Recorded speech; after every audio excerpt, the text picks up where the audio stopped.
The Lifestylist, episode 172, featuring Harpreet Rai.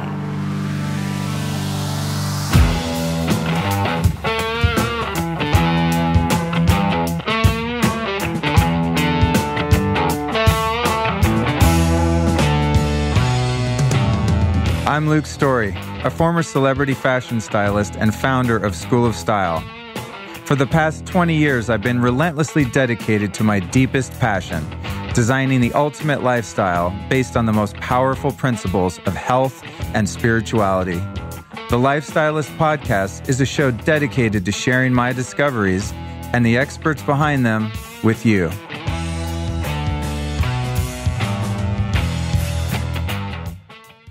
The podcast you're listening to right now is made possible in part by my friends over at Joovv. Now, if you've been listening to the show for a while or following me on social media, you've probably seen me using red light therapy, or at least talking about it. It's something that's technically referred to as photobiomodulation, and it's arguably the most well-researched biohack that I currently use. Seriously, there's over 3,000 published clinical papers on light therapy. What's even more compelling is that over 200 of them are double-blinded, randomized, and placebo-controlled.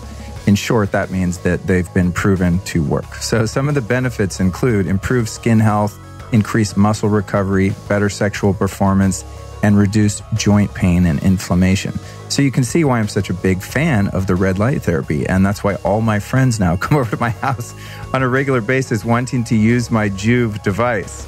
So that's my favorite current application. And if you want to check it out, you can go to joovv.com/Luke. That's JOOVV.com/Luke. And if you enter the code Luke at checkout, you're going to receive a free gift. So as I said, this is one of my favorite biohacks. It feels good. It's fast. It's easy. It's something you can stack with other modalities. Red light therapy is the future, and you can find out all about it at joovv.com/Luke. This episode of the Lifestylist Podcast, along with many others, is brought to you by my friends over at Organifi. And today, the product I'd like to talk about is Organifi Gold, and it gets a serious gold medal. The purpose of this particular product is to soothe you and to help you recover and relax. So I typically do this one at night in a hot drink, which I'll tell you about, although you can do it on ice during the daytime. It's kind of an all-in-one deal. But the core ingredient of the gold is turmeric, and it's an anti-inflammatory spice. That's one of my favorites. I use it all the time. It's got actually over 8,000 published studies and articles showing its numerous health benefits. So I'll make myself a nice fatty little golden latte to wind the night down. It's also a way that I cheat and trick my friends into thinking I'm a really good chef because I make this amazing drink. But literally all there is hot water and Organifi Gold and some ghee or coconut oil, and it tastes amazing because it's got coconut milk and cinnamon and ginger and lemon balm and a couple medicinal mushrooms. So it's a really warm, relaxing beverage, and it's clinically proven to reduce stress. So that's what I like to do at night. That's Organifi Gold, and you can mix it into all kinds of drinks and smoothies and make ice cream out of it and everything. It's just totally badass, and more than anything, I mean, it's good for you and all that, of course, but it's just super, super delicious. I love this stuff. I live on it. Okay, so go to Organifi.com/Luke. That's Organifi with an I, Organifi.com/Luke. And if you use the code Lifestylist, you'll save 20% off on your little bucket of gold. That's Organifi.com/Luke, 20% off with Lifestylist. Okay, wake up, sleepyheads. We're about to drop another knowledge bomb right on your dome with today's guest, Harpreet Singh Rai. And we are going to be talking about not only the importance of sleep, but also how to optimize your sleep, something I am very invested in as of late, and I'm getting great results. So we're going to be talking about the old sleepy sleeps. And, it's like, it's the world's most boring, unsexy biohack, but I got to say, it's probably number one. Now, before I forget, we talk about something called an Oura Ring, which Harpreet's company makes. And I don't have mine on. It's in the kitchen charging right now, but I wear it every single night when I go to sleep, and I'm obsessed with tracking my sleep. And of course, when guests come on the show, I'm like, yo, if you're going to talk about a product, you got to hook the audience up with a little discount. You know what I'm saying? So we managed to get you guys $50 off if you want to try an Oura Ring. Super simple. Go to auraring.com. fill up your cart with the old ring there and use the code LifeStylist, and you're going to save 50 bones. That's auraring.com. The code is LifeStylist. Okay, so on to the show. Today's guest is Harpreet Singh Rai. He's the CEO and creator of the OuraRing.com, a Finnish health technology company. Oura's primary product, the Oura Ring, which is obviously worn on your finger as opposed to your wrist, is the world's first wellness ring. Oura has users in over 60 countries and several top universities, research organizations, sleep clinics, and companies that are utilizing the data and insights that Oura provides. So there you go. We're going to be taking a deep dive here. So I'm going to give you a little breakdown of what we talk about. But before we do that, I want to do a little plug for next week's episode because it's a mind blower.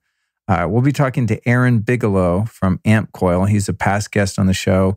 And then this time we added Dr. Deborah Drake to the show. And we're going to be talking about how to get rid of heavy metals, parasites, yeast, fungus, mold, Lyme disease, all of that nasty stuff. And that episode, I'm telling you, you don't want to miss. My mind was, you know, that little emoji of the head exploding? I wish you could see that emoji right now. Just imagine that. That's my head sitting down talking to Aaron and Deborah Drake. So subscribe to the show so you don't miss next week's episode. Then in terms of events, you can go to lukestory.com/events, and you can sign up for my next event, December 14th through 16th at the Neil Strauss Society Intensive on Biohacking in Los Angeles, California. lukestory.com/events. That's going to be an epic deal there. I'll be doing a biohacking lounge and a talk, and it's going to be a lot of big players speaking at that one, so make sure not to miss it. And then I'd love to invite you to follow me on Instagram. My Instagram is @LukeStory. Now on Instagram, what you guys might not realize is that most of these interviews are actually streamed live, and they only last for 24 hours. So if you follow me on Instagram, not only are you going to get tons of educational and I think sometimes pretty funny and entertaining hijinks on my stories. And then, of course, you know, the photos in the feed that kind of document my adventures. But I think if you listen to the show, you might really dig the behind the scenes because you don't have to wait for the show to come out. Like you follow me on Instagram, you can watch these things unfold in all their sloppy glory. Because you listening to this right now, you're getting a very edited version of the show. I mean, you know, we say what we say, but ifs, ands, and buts, and people having to get up and pee and dogs barking and things like that are often taken out. But when you watch the live feed of the interviews on Instagram, you get the down and dirty stuff. So follow me over there. And then I'd also like to invite you to join the Lifestylist Podcast private Facebook group.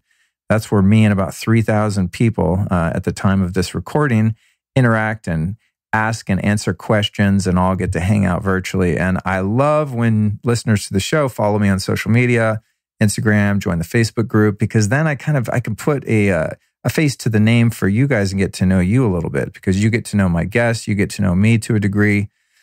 Listening to me ramble on, but I don't really know who you are. You're just a void. You're an NPC. You know, you're just blank out there. So I love when you come to the events. I love when you follow me on social media. I love the interaction. Now that said, if you follow me on Instagram, I just want to forewarn you: if you DM me questions about things that you want answers to that you think I might have, I don't answer questions on Insta DM because it's just I can't keep up with them.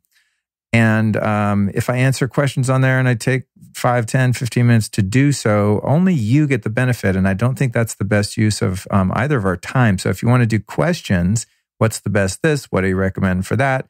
Et cetera, et cetera. I need you to get into the Facebook group and ask the question there because I won't answer it on Instagram. I only do the Facebook group because I want everyone else to, bear witness to the question and the answer because it's going to benefit the most amount of people.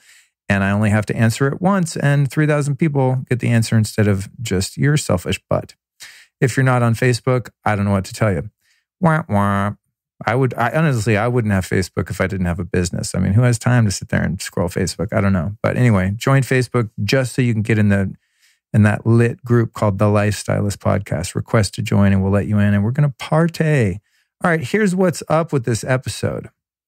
We're going to be talking about sleep and why it is the ultimate magic pill, the insanely powerful benefits of wearing an Oura Ring to track your sleep, how to lose weight in your sleep. If you're anything like me, your favorite workout is the one done in your sleep, chasing sheep, or no, counting sheep. That's easy, right? But seriously, you can lose weight while you're sleeping. It's amazing. Sleep as a weapon to fight Alzheimer's, cancer, cardiovascular disease. What meditating right before bed does for your sleep. Utilizing sleep to repair your muscles and improve your performance. The fact that if athletes get less than 6 hours of sleep, their risk of injury goes up by 50%. Yes, it's insane.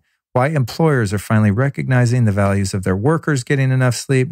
The power of blue light blocking glasses, which is one of the easiest hacks to get better sleep. And we talk about the science behind that.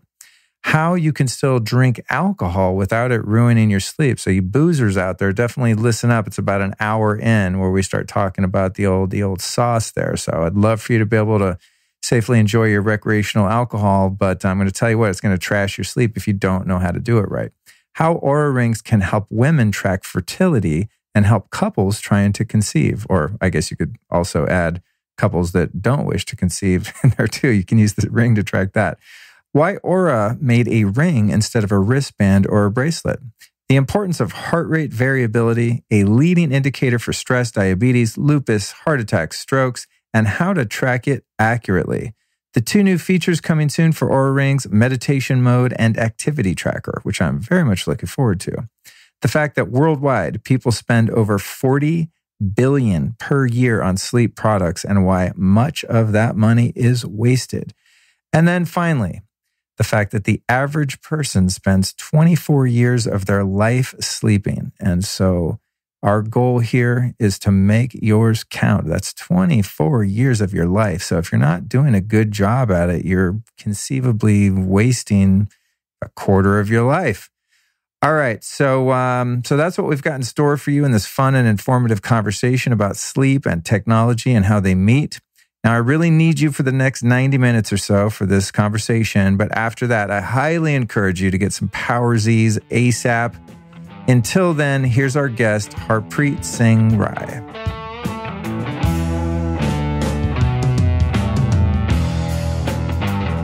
So, ladies and gentlemen, we're here with my buddy Harpreet.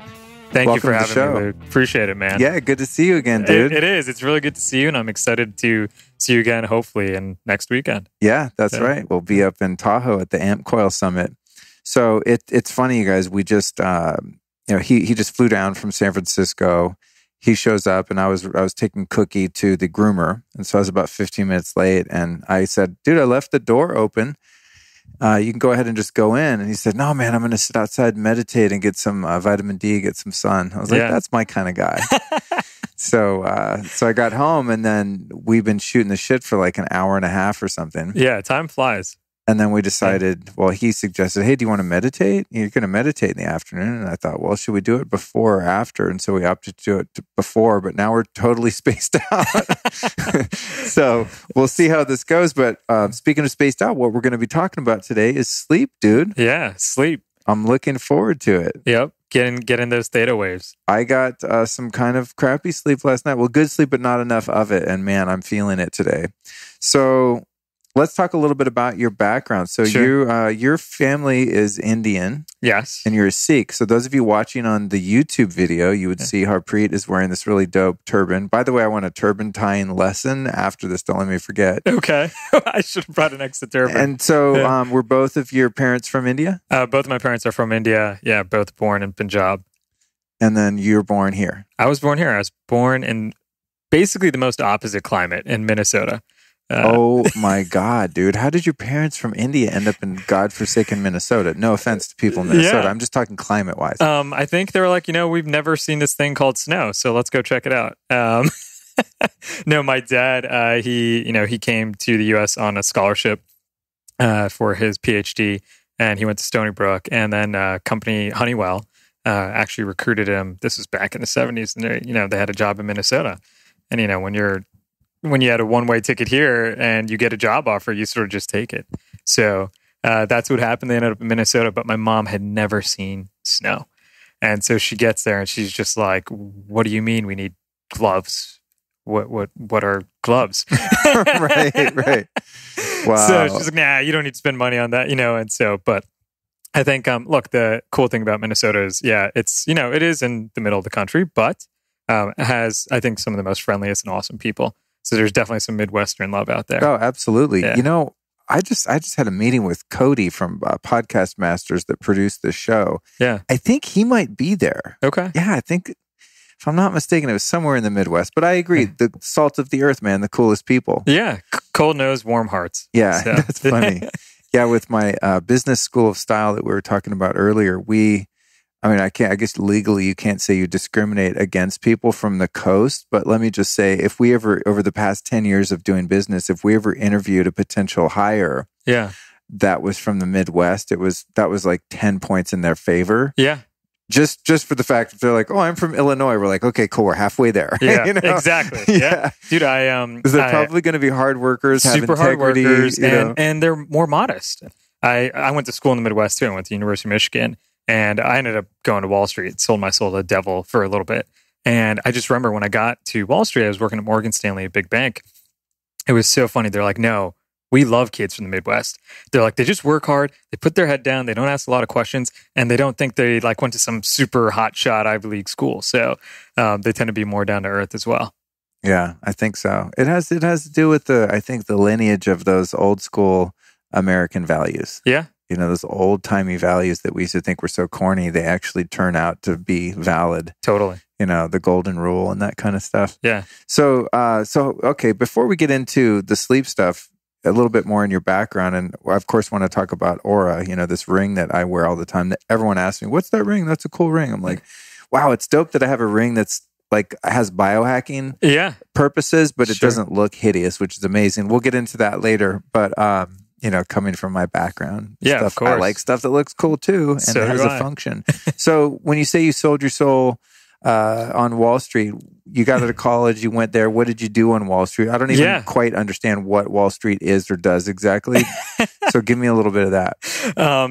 There's this joke every day. Someone walks in the Goldman Sachs building, a kitten dies in heaven. So, damn. Yeah. So, no, I mean, look, there's a lot of different things on Wall Street. I spent 1 year doing investment banking. That's sort of when you stay up really late for some absurd reason. You become super sleep deprived and angry and frustrated, and you make a lot of spreadsheets on financial models for companies. So I did that just for a year. You know, honestly, that's sort of when my interest in sleep really hit me. I probably got about, on average, 4 hours of sleep a night. In the course of 1 year, I gained about 40 pounds. So almost a pound a week. And I'm not a big guy, right? I'm 5'5" on a good day, and depending on how I tie my turban, maybe I could get an extra inch out of it. Yeah, you get a couple inches with the turban height, dude. That's a good point. That's a good point. So, but I you know, for some reason it's become a little bit less this way, but there is a culture of just working hard, getting stuff done for clients, and a lot of it's, you know, financial advisory. A lot of time companies are buying other companies. They need bankers to evaluate the deal, you know, help structure the deals and stuff like that. So just like you go to buy a house, you need to go talk to a bank to loan some money. You know, companies go to buy other companies, right? Or they try to IPO, or they try to, you know, sell some more stock to, you know, unlock some value. And so they'll go to bankers, but they're just on Wall Street. So I did that for a year. And then I moved to something that's called the buy side, or in this case, a hedge fund. So I basically, you know, worked at a hedge fund for 9 years after doing that 1 year of investment banking. And there I got to actually just evaluate technology companies. You know, we actually invested in them. They're all public market, you know, companies like Google to companies that make sensors that go in wearable devices out in China. So it was a lot of fun, you know, learned a lot. And, you know, at the time I did have a decent amount of student debt. So that's part of the reason I got into finance. I wanted to pay off that debt quickly. But, you know, I think I sort of got wrapped up in the rat race and woke up 10 years later and realized, wow, my 20s have gone by. You know, I'm sure that the money was good, right? That's why most people go to Wall Street, but the money wasn't making me happy anymore. And that's not where my passion was. I studied electrical engineering in college. I wanted to get back into tech. I had a huge interest in health, just going through some of my health issues, gaining weight, losing weight, trying different diets, even just as a kid, you know, trying to play sports, not that athletic naturally. So I was always interested in performance, and, you know, actually met the guys at Oura, and they had just released their first generation product on a Kickstarter, and was sort of blown away by the technology. I knew a lot about the technology space, and particularly wearables. And there was something really unique about focusing on sleep. not focusing on activity first, like most wearables are, that I thought there was a huge use case there that I could relate to. And also from an accuracy standpoint, measuring your heart rate from your finger, there's a reason why all hospitals do that. Right. So if you walk in a hospital, you stay overnight in the ICU, right? Your heart rate and your oxygen levels are measured from your finger. And I knew... Oh, that's true. They have one of those little clips on your on the tip of your finger. Oh, interesting. And so there's a that's reason funny, they do that. When I'm on an airplane, I use a pulse oximeter. And it goes on the tip of your finger like that. I never thought about it. Yeah. Turns out that the pulse signal from your fingers are about 50 to 100 times stronger than the wrist. And so it's actually just a much better place to measure your heart rate and your data. And that's why, every hospital does it. Trippy. Yeah. So it sounds like the perfect storm that you ended up in this company and in the field that you're in now. Yeah. I mean, that's crazy. It definitely was crazy. A little bit of, I like to call it fate. And also I'm always sort of envious of guys that understand business, being a business person myself I think I learned about business from podcasters, you know what I mean? Like entrepreneur podcast or whatever. I'm learning all the time. Like, what's an IPO? I just I don't know stuff like that. Sure. So when I look at a guy like Dave Asprey went to business school, and then was also into health and has just crushed it with a company like Bulletproof. Of course. I go, oh man, that must be nice to have a fundamental understanding of the way businesses work and taking on capital and just that whole thing. I mean, I got lucky with my first business and it's been successful, thank God. And it's lasted 10 years, as I was saying, but I still don't really know the ins and outs. I have a very fundamental understanding of when something has value and there's a market for that value and how to get people to buy that value. Yeah. And that's where business starts, right? Yeah, so I understand the fundamentals, but I think it's cool that you kind of understand. When you saw Oura, you're like, I want to get in on that because you understand the potential from the business side too. Yeah, definitely. It's cool. Yeah. So, all right. Well, thank you for the background there. That's interesting, And so basically you survived in New York City for 10, 11 years then. 11 years, yeah. And your health. I mean, no wonder you needed help with your health. I love New York City, but dude, it's one of the unhealthiest places on earth. Yeah. Maybe LA might be second. I mean, excluding obviously places like Bangkok and some other huge cities in the world that I'm sure have worse air and things like that. But yeah, I mean, look, it's a city that never sleeps. And I think that has a lot of issues when it comes to health, right? And it's hard not to when you're there. Everything's always sort of a party. There's always something going on. And there's an energy about it. Like, you do when you go there, your blood pressure goes up, like you're sort of on tilt to some degree. And there is an energy, and that was great at a certain point in my life, but yeah, glad to have moved past it. That's interesting. The city that never sleeps. I never made that correlation as a negative thing. Because when you think of that, you're like, oh, what a dope city. No one sleeps. It's not boring. Yeah, exactly. Yeah. Now my interpretation of that is, oh my God, it's a city where no one sleeps. That's horrible. Yeah.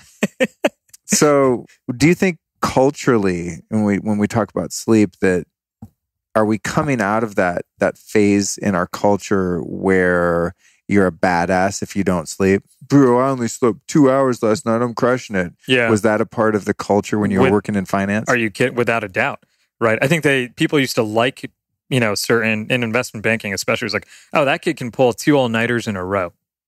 Oh, let's get him to work on this deal because he'll just crank. He'll just work really hard. We used to call it you'd bank. He's going to bank so hard. It was, for sure, definitely a culture like that. I think it's starting to slowly change. I think there's other people that are starting to bring sort of this, this revolution to we sleep for all these reasons that we'll get into. That you're not tough. Actually, that's pretty stupid, right? It's a sure way. Life's sort of a marathon. It's not a sprint. And so I think, when you're used to sort of in this sprint mentality in sort of corporate America sometimes, right, it ends up having a negative impact on your health and sort of actually your productivity, funny enough, right? So I think it's starting to change. I think people like Ariana Huffington, she's in New York. She started bringing a lot of light to it with some of the issues she had from overworking. So it's starting. I don't think we're quite there yet, but I do think we will be in, call it 5 years. So it's... I like to look at Google Trends. You can sort of see what people are searching. Super interesting. If you search sleep, over the last 8 years, the amount of queries in the US have doubled. And if you look at that versus something like running, running, there's now more people searching for sleep than running. So to me, it's like the trend is starting. People are starting to learn about it. And I think part of the reason is because we're getting less and less of it now as a society. Wow, that's interesting. You got to teach me how to track the Google searches. Yeah. I think it's like trends.google.com. Really? Yeah, that's cool. Yeah. I didn't know you could do that. Yeah. That's fantastic. So why, it's interesting first off, actually, I want to back up. Yeah. It's interesting that a couple of the coolest technologies in health have come from Finland of all places. Another one of my guests is from a company called Human Charger, right? I have, I think 3 or 4 of them. I use that thing just about every day. I used it today. Yeah. I plugged the Human Charger blue light in my ears as I drove to my Kundalini yoga class. And just because I hadn't gotten much sleep and I wanted to wake up and be alert. And then there's Oura Ring from Finland. And am I missing one? Am I forgetting about? Is there another one? There's a bunch. Oh, right? It's Four Sigmatic. Four Sigmatic. Yeah. My audience knows them well. Yeah. They're it's not a technology company, but another health. A juggernaut of a company that's emerged in the health industry. So it's funny. So I think there's a reason for that. Okay, what is it? Yeah, so what's interesting on the sleep side or light side, if you look at Human Charger, Finland and most of the Nordics, it's either, really, really sunny most of the year and then it's super dark.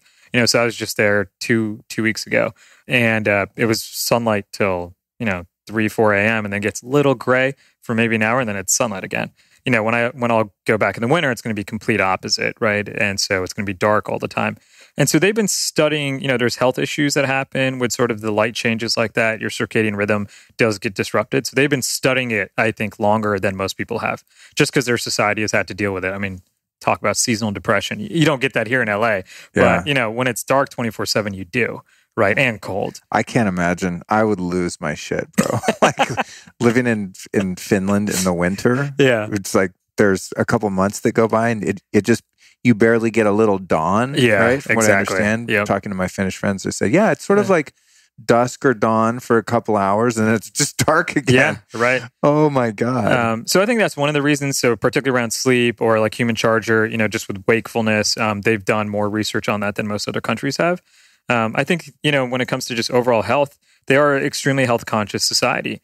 I think they are a progressive society. They've, they were the first ones to test things like universal basic income. I think they have amazing air quality. It's, I think, the cleanest air in the world, is in Finland. So I think they just really, when it comes to sort of living a sustainable, long-term, happy and healthy life, like, the Finns are doing something right. So I think just their interest and their passion for health and knowing how, just how you feel every day, that's just something that really drives them to learn more and more. That totally makes sense. Yeah. And I just love Finnish people. When I first moved to Hollywood, I used to listen to a couple rock and roll bands from Finland. There was a band called Hanoi Rocks and another one called Smack. Yeah. And I moved to Hollywood and just one thing led to another. I ended up meeting the guys in those bands and playing music with them and stuff. No way. Yeah, and these are bands like I had their posters on my wall when I was in high school and stuff. It was so fun. But for some reason, I ended up knowing a lot of Finnish people. It's when you have immigrants that are from a small country like that, and there's a bunch of Finns in LA, or even neighborhoods where there's a bunch of Indian people. Actually, even Minnesota has a ton of Finns. Similar weather. It gets really cold. That's right. Right. A lot of lakes. So I have this real connection to Finnish people, and then I found out in my early 20s that I'm part Finnish. Oh, no way. Yeah, it's funny. Okay. But I was so proud. My grandma, was all into the family history and stuff, and I'm part Swedish as well. So she went back to Sweden and went to all the old churches and looked up the family records, and lo and behold, she found that we had some ancestry in Finland as well as Sweden. And I was so proud and so excited to share with my Finnish friends that she had found some traces of our family origin in a place called Turku. I think it's called Turku Obu or something, right? So I told my friends and they all just started laughing. They're like, oh, the asshole of Finland. It's like the worst place in Finland, according to them. And they showed me on a map, like how Finland looks like a body. And then the butthole is actually like Turku, where my ancestors are from. So I stopped bragging about that when I met Finnish people. Got it. Found another correlation, perhaps, with these technologies that we could talk about. Did you like Helsinki? I like Helsinki a lot. Our company actually is headquartered in Oulu, which is but we have an office in Helsinki too. Oulu's an hour north, so you get even closer to the North Pole. So it tends to be a little bit cooler there and, darker in the winters, but yet also sunnier in the summers. I think Finnish people, I feel blessed. It's a super unique culture. I think they're extremely resourceful because they're the smallest country in the Nordics. So even within the Nordics, I think they're just really innovative. They know that they sort of have to, they're not going to outnumber, their enemies. If you think about some, the wars that were fought back against at one point the Swedes, right? Or even against the Russians. I think they're extremely resourceful, really cunning. They work really, they have the sense of community working together. So yeah, I feel super privileged to be working with them. That's neat. Yeah, one of these days I want to get over there and visit my friends. Yeah, man, we'll have to go. I would love that. Well, they have this biohacking thing, and this year they moved it to Canada. This biohacking conference. Yeah, I was going to go speak. To Toronto.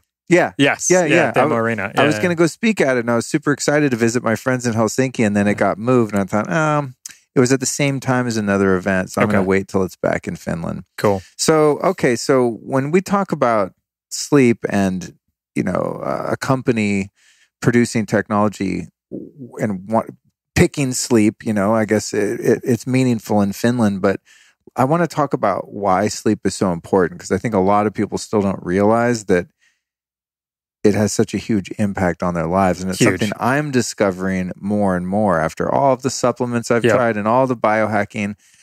I swear to God, the most powerful thing I've ever found is just a good night's sleep. You can't hack that. No, well, maybe you can. We'll talk about that later. But look, I think if you think about sleep, I like to think about it as a pill because, unfortunately, in our society, we're used to taking pills. And if I said, I can give you a pill, Luke, I got this pill for you. It's going to increase your memory. It's going to make you more effective at work or whatever you do. Actually, it's going to increase your testosterone, right? It's going to lower your blood pressure and it's going to help prevent cancer. I mean, who wouldn't want to take that pill? Like, would you want to take that pill? I take pills that each claim to do one of those things already, yes. Yeah, so that pill is sleep, right? Yet, unfortunately, right, more than a third of us now are getting less than 6 hours a night. And the ramifications on your health is huge. It's insane. I mean, if you just look at memory recall alone, it's something like your memory recall will be less than 50% if you get 6 hours versus 8 hours, which is insane. And we'll dive into the science as to why that is, right? But it's to me, it's just it's something that we sort of take for granted because you do it every night. But and we all know it has an impact on how we feel and what we do the next day. But the health ramifications are huge, and actually, that's why we as a company decided to focus on it. To us, I think. When we started the company and it was started in 2014, I think at the time most activity trackers were activity trackers, right? Sleep tracking wasn't a thing, 4 years ago. And, I think if you take a step back and you actually look at it, well, that has more of an impact on your health than, 1 day's worth of activity, right? Of course, all these things work better together, right? And we'll talk activity, diet, supplements, right? And sleep. But it has a huge impact on sort of anything that you're trying to do in your life. Like right now, I used to when I was in my early 20s, let's say, or even in college, I was trying to lift weights and get really strong, right? Like every, 18-year-old kid at some point tries to do. And sleep is super helpful for muscle repair, right? Half your testosterone and majority of your growth hormones released in your sleep, right? So to me, that was my reason to sleep better, right? That was what was important to me at that time. Now, I need to be on top of my game. I need to be on top. I need to be there with my team. We're thinking of new things all the day, facing new problems, and within the company, whatever issues we might be trying to do and solve on the app side, or something that we're trying to do from a marketing standpoint. And I need to be sharp for my meetings. I need to be there for my team. And so I think for anyone that's regardless of what you're trying to do, that sleep is going to help you do it better, right? So do you want to be a better boyfriend? I do, or girlfriend. Guess what? Sleep actually helps you with emotional balance, right? If I get a poor night of sleep, I'm snappy to everyone, right? I'm snappy to my colleagues. I'm snappy to my, my parents. I'm snappy to my girlfriend. And I know that's not the best version of myself, right? If I want to be more productive and think of new things I haven't thought about from a creative standpoint, well, sleep helps me do that, right? If I want to be, actually when it comes to losing weight, right? There's a huge impact, and we should dive deep on that science because I think it's super interesting on the effect of sort of lack of sleep and actually your increase in glucose levels in your weight gain. Let's dive into that. Okay. Yeah, that's something I don't know a lot about. It's, I've never been in the kind of shape I would like to be. Sure. So I don't want to say I've ever been where I look in the mirror and go, dude, you're perfect. Yeah. Always a little fine tuning, but I've never really struggled with being, chronically overweight or something. But I know that's a huge issue for some people. And I think it's a confusing issue because, I just need to exercise more or cut my calories or become vegan or become keto or whatever. I don't really hear people talk about sleep in correlation to weight loss and stuff. So let's talk about how I think it's one of the most fascinating, actually, like metabolic sort of, catastrophes that happens when you don't get sleep. So I'll start off by talking about these two hormones. They're called ghrelin, right, and leptin, right? And ghrelin is actually sort of what is going to, it drives your hunger, right? So sort of how hungry you are. So, and then, leptin actually ends up driving your satiety, right? It's a hormone that says, okay, yeah, you're actually feeling full. So when you get less sleep, they go in complete opposite directions. So you will actually, your body will start to release more ghrelin. So it's going to drive you to eat more. You're hungrier, right? And then when you eat, actually your leptin release isn't as strong. So you don't feel as full. So you're already now programming your body to basically say, oh, I need to eat more, right? And not only because I feel more hungry, but when I eat, I don't feel full. So it's oftentimes when, if you start to pay attention to that and you start to realize that, you'll be like, wow, yeah, when I get less sleep, I'm craving sugary foods the next day or fatty foods, something that's super caloric dense, right? That's true, actually. Yeah. Now that you say that, if I'm smoked from lack of sleep, I've never correlated the craving, but I say I have definitely less discipline in walking by something that I don't want to eat and eating it anyway. I'm tired. I'm just like, whatever, I'm tired. I just need to eat. You have this hormone that's being released in your body that's telling you to eat more. It's literally telling your brain, it's killing your willpower, right? And so that's just the first part, right? Or the first and second part, ghrelin and leptin. I think what's really fascinating then is what happens, after you eat, actually what happens to your glucose response. So, we have these beta cells that are inside the pancreas, right? And those beta cells are responsible for releasing insulin, right, into the bloodstream to take care of actually the glucose that's there. And so it turns out when you get less sleep, the effectiveness of those beta cells, they're less effective when they're released. So they actually won't clear, right, as much the insulin that once it's, released from the beta cells, the actual receptor on that insulin won't be as effective, right? So it actually won't take away as much glucose.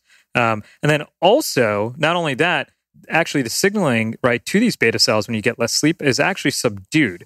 So, you're hungrier, you feel less full, so you just keep craving more food. And then when you eat it, right, your body isn't releasing as much insulin, and the insulin that it is releasing isn't as effective. So it ends up being this like terrible sort of negative snowball, that makes you crave crappier foods. And so I think when you look at our population of pre-diabetes, before people are diabetic, and this is type 2, not type 1, right? It's about almost, people project it's going to reach 100 million Americans by 2020.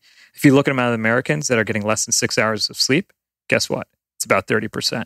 So I think there's to me, it looks like a pretty clear correlation between sort of pre-diabetes and type 2 diabetics, right, and the lack of sleep.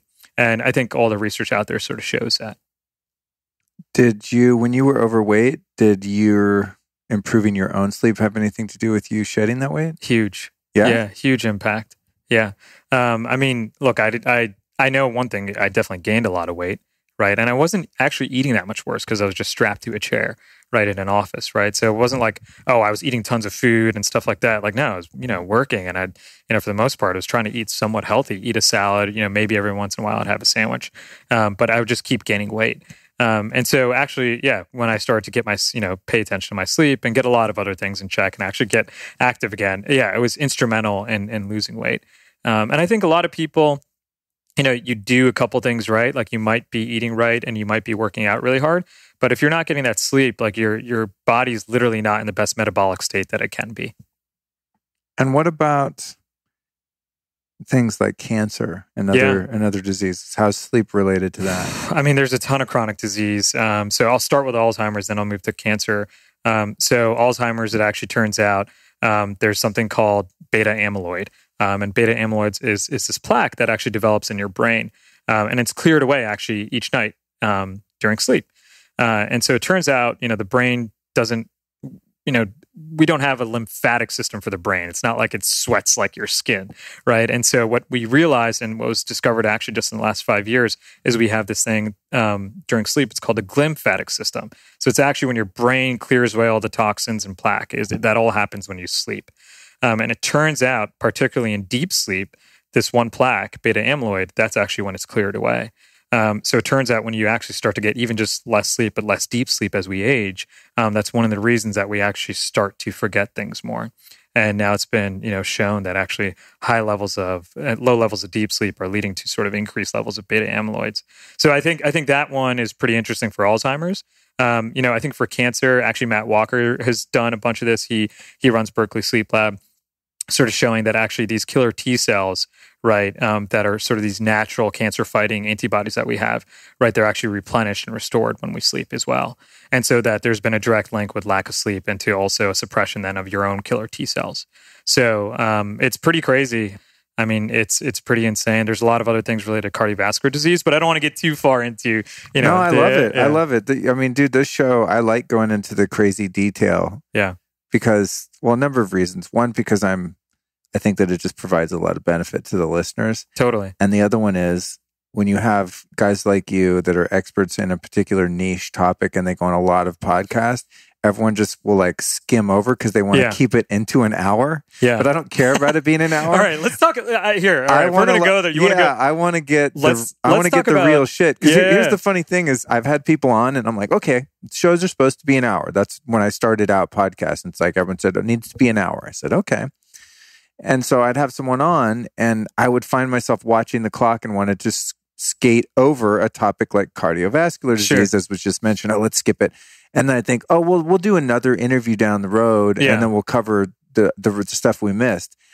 And then at one point I thought, I don't want to do that because I want to just cover everything with you one time. Yeah. And then I'll do another topic then I don't have to cover sleep for another 2 years because I already nailed it with Harpreet. So, sure. Yeah. So I like going in detail. So to me, I actually think memory is fascinating. Okay, let's cover that.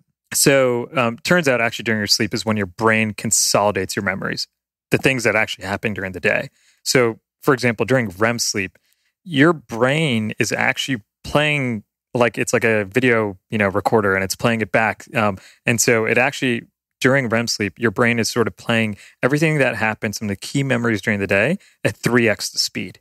Right. So it's sort of crazy. Whoa. Yeah, it's insane, right? That's dope. And it's repetition, right? It's because, just like anything else in life, you do it again and again, you're going to start to remember it, right? And so that's what happens during sleep, especially during REM sleep. So to me, I thought that is just something that's fascinating and starts to make you think, oh, I see. So when I get less sleep, that's not happening as much at night. So I won't remember as much the next day, right? So it won't be as effective. And so we had this one kid at Michigan, right? And I studied electrical engineering, right? So I was a nerd in college, right?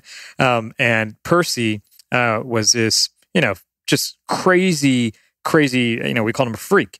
He was doing a triple major, right? He got 1 PhDs and 2 master's degree in 4 years, right? And he we used to have these engineering exams that everyone would like, sort of the average would be 60%. And Percy always, in every single test, he got 99.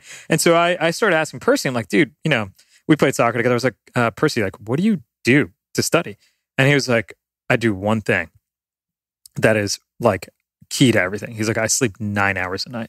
Right. And I'm like, really? I'm like, dude, it's college. Like, people are out. We're like, we're playing video games at night and stuff like that. He's like 9 hours every single night. That's one thing I just don't break. And I found it myself. I actually, my first few exams in school, when I got to college, I was, out late and I didn't actually drink, but I was like playing a ton of video games and just hanging out with friends, right? And dude, literally failed all my first midterms. And, I met Percy and I was like, just trying to learn. I was trying to hack it, right? I was like, oh, what are kids doing that are acing it? He's like, I get 9 hours of sleep every night. And then he was like, I also don't study, right, the night before an exam. And I was like, huh. That's super interesting. And it turned out like there's a reason for this, that actually your memory consolidation happens over several nights, not just one night, right? And, if you get more sleep, you're going to remember those things and be able to apply them better the next day, right? And so I know this now because I'm, a CEO at a company that's focused on helping people improve sleep. But it was fascinating to be able to see that. And then there's been a lot of correlations out there. I think Ben Smar out of Berkeley, he's done a lot of great work sort of showing that lack of sleep is directly affected to your grades. And that's probably because a lot of it comes back to memory recall. So to me, I think just what happens to your brain at night when you sleep is pretty amazing. And memory to me is actually like, we all sort of take it for granted, right? Until we start to lose it as we get older. And so knowing that sleep is so important for literally memory and, how you're affected the next day, how you remember things and get smarter as a human, to me is just something that's sort of taken for granted. That's wild. It's something that I struggle with a lot is memory. Yeah. And I mean, I don't need a study to tell me, dude, when I don't get enough, it's not just it's not like the hours too, it's the quality of the sleep. Yeah. Because I can be in bed for 10 hours and have crappy sleep and I still feel horrible. Whereas if I just crush a 7-hour night and I get some really great sleep, then, it's worth more value-wise. But man, my memory is toast when I don't get good sleep. So that's just unequivocally true. That's just the way it is. But I didn't really know why. Yeah.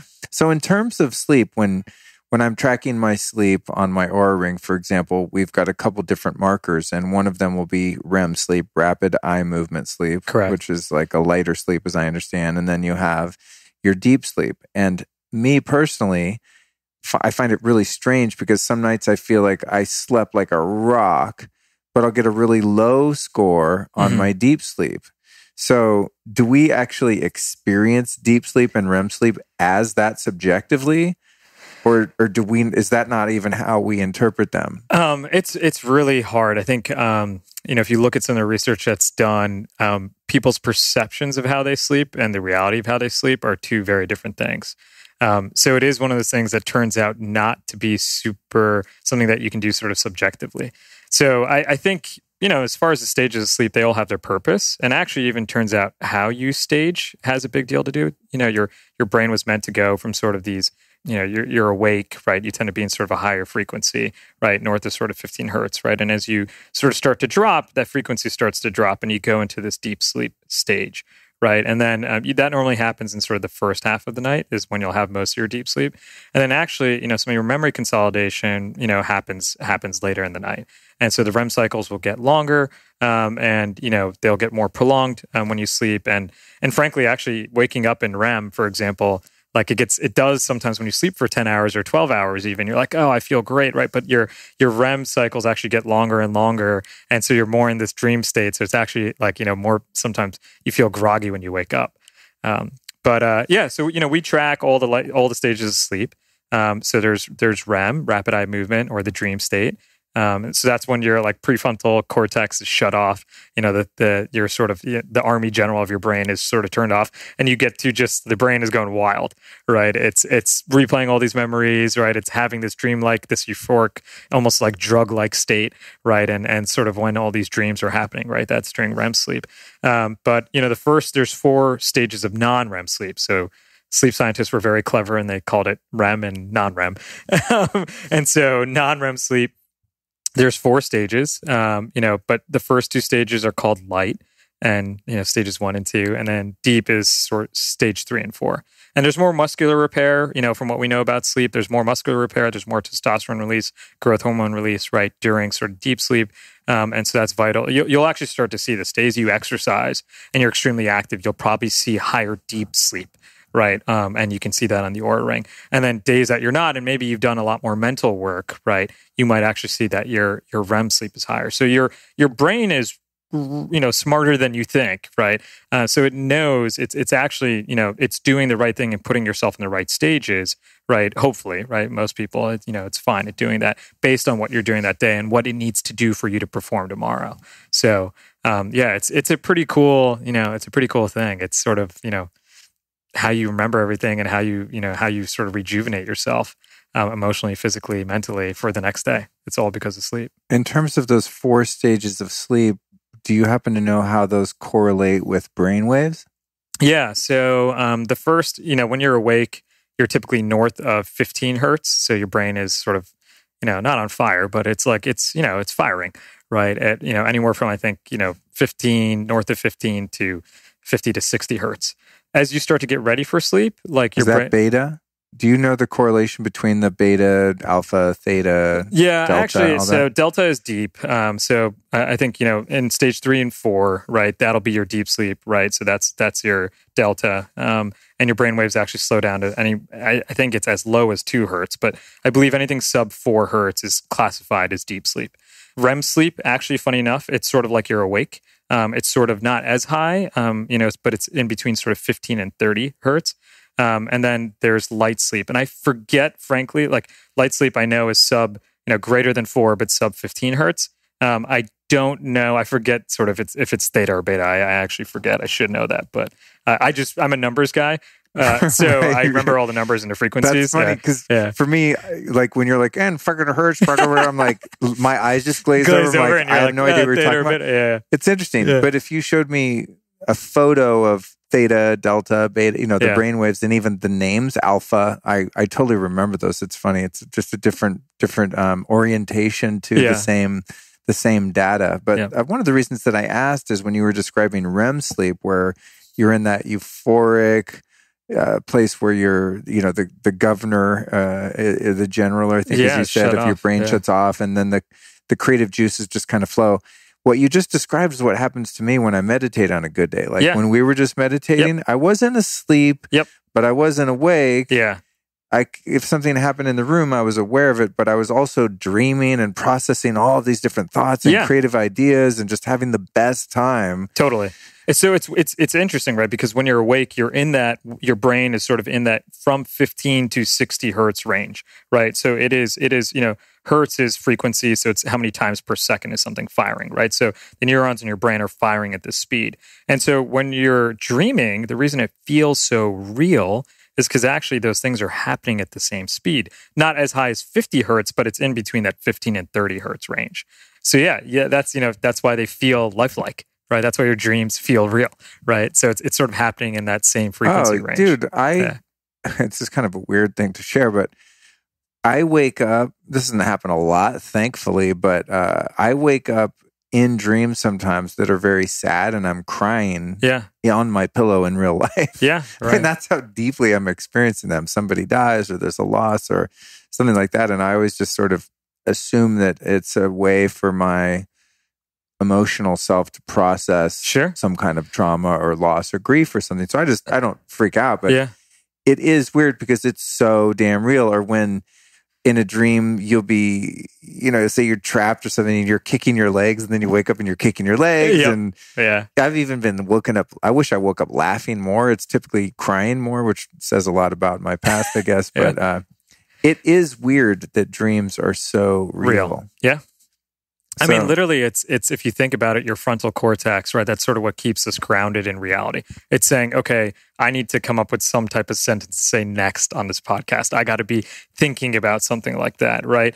Versus if that frontal cortex is turned off, it's like almost like you're on drugs, right? Like you're, microdosing or whatever it may be. You're a little trippy, right? It's that same state that you're, that happens. And so your brain explores, right? It's exploring these other areas because that governor is shut off, right? And at the same time, it's remembering things from the day. It's playing them back in this hyperspeed to help you remember and process, right?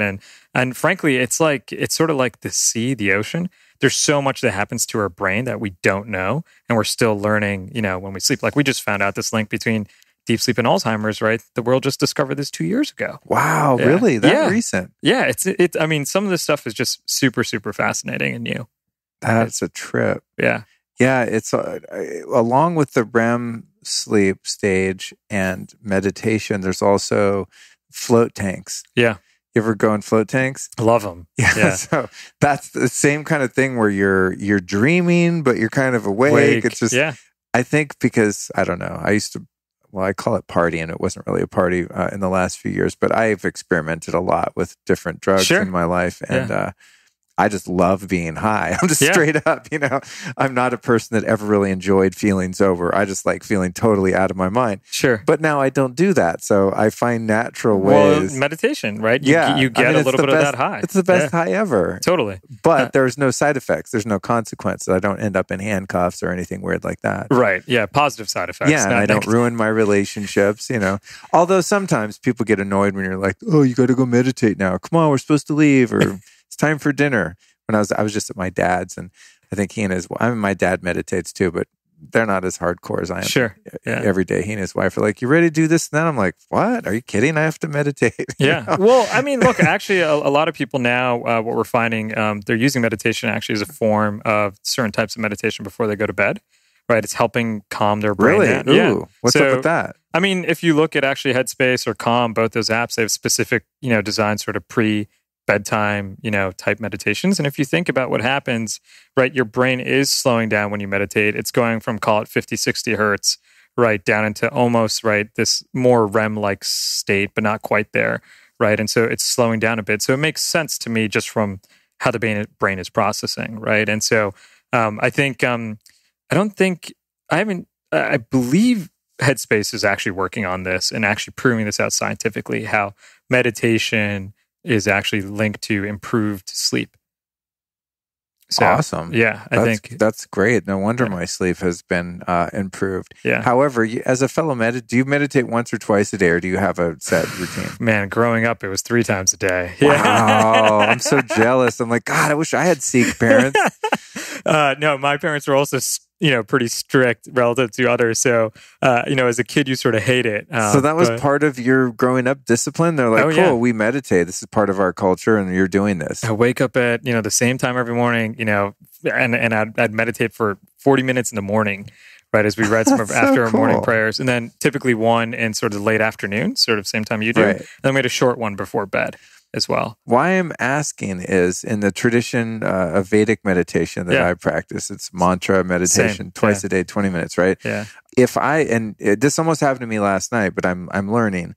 I just was grinding at work. Usually I'll meditate between 5 and 7. I prefer a little earlier, 5:30, 6, something like that. But I was just grinding yesterday, and then it got to be 7. I was like, it's getting a little late to meditate, 7:30, 8. Next thing it was 8. It was 8 o'clock. Yeah. And I had the time. I was done doing what I was doing, and I could have meditated. But I find if I meditate too close to bed, then I get the second wind and I'm super hyper, and then I'll stay up until 1 or 2 in the morning. So I think that's particularly true of Vedic meditation. So I think the late afternoon, you're right, like 5 o'clock. Like actually, one of the meditation teachers I had. It's one of those, it's so funny, man. I grew up with meditation, and like, then you're like, you go to college, you're like, oh, I don't want to meditate. I'm finally free from my parents. Like, they don't know what I'm doing all the time. So you stop meditating. And then I remember moving to New York City, and meditation was starting to get more and more popular. And so actually Emily Fletcher, Ziva Meditation. Oh yeah. Emily's been on the show. Yeah. She's awesome. I remember her being on the show a while ago. But I took her class, and one of the things she also talks about with Vedic meditation is that it will, it does give you a little bit more energy.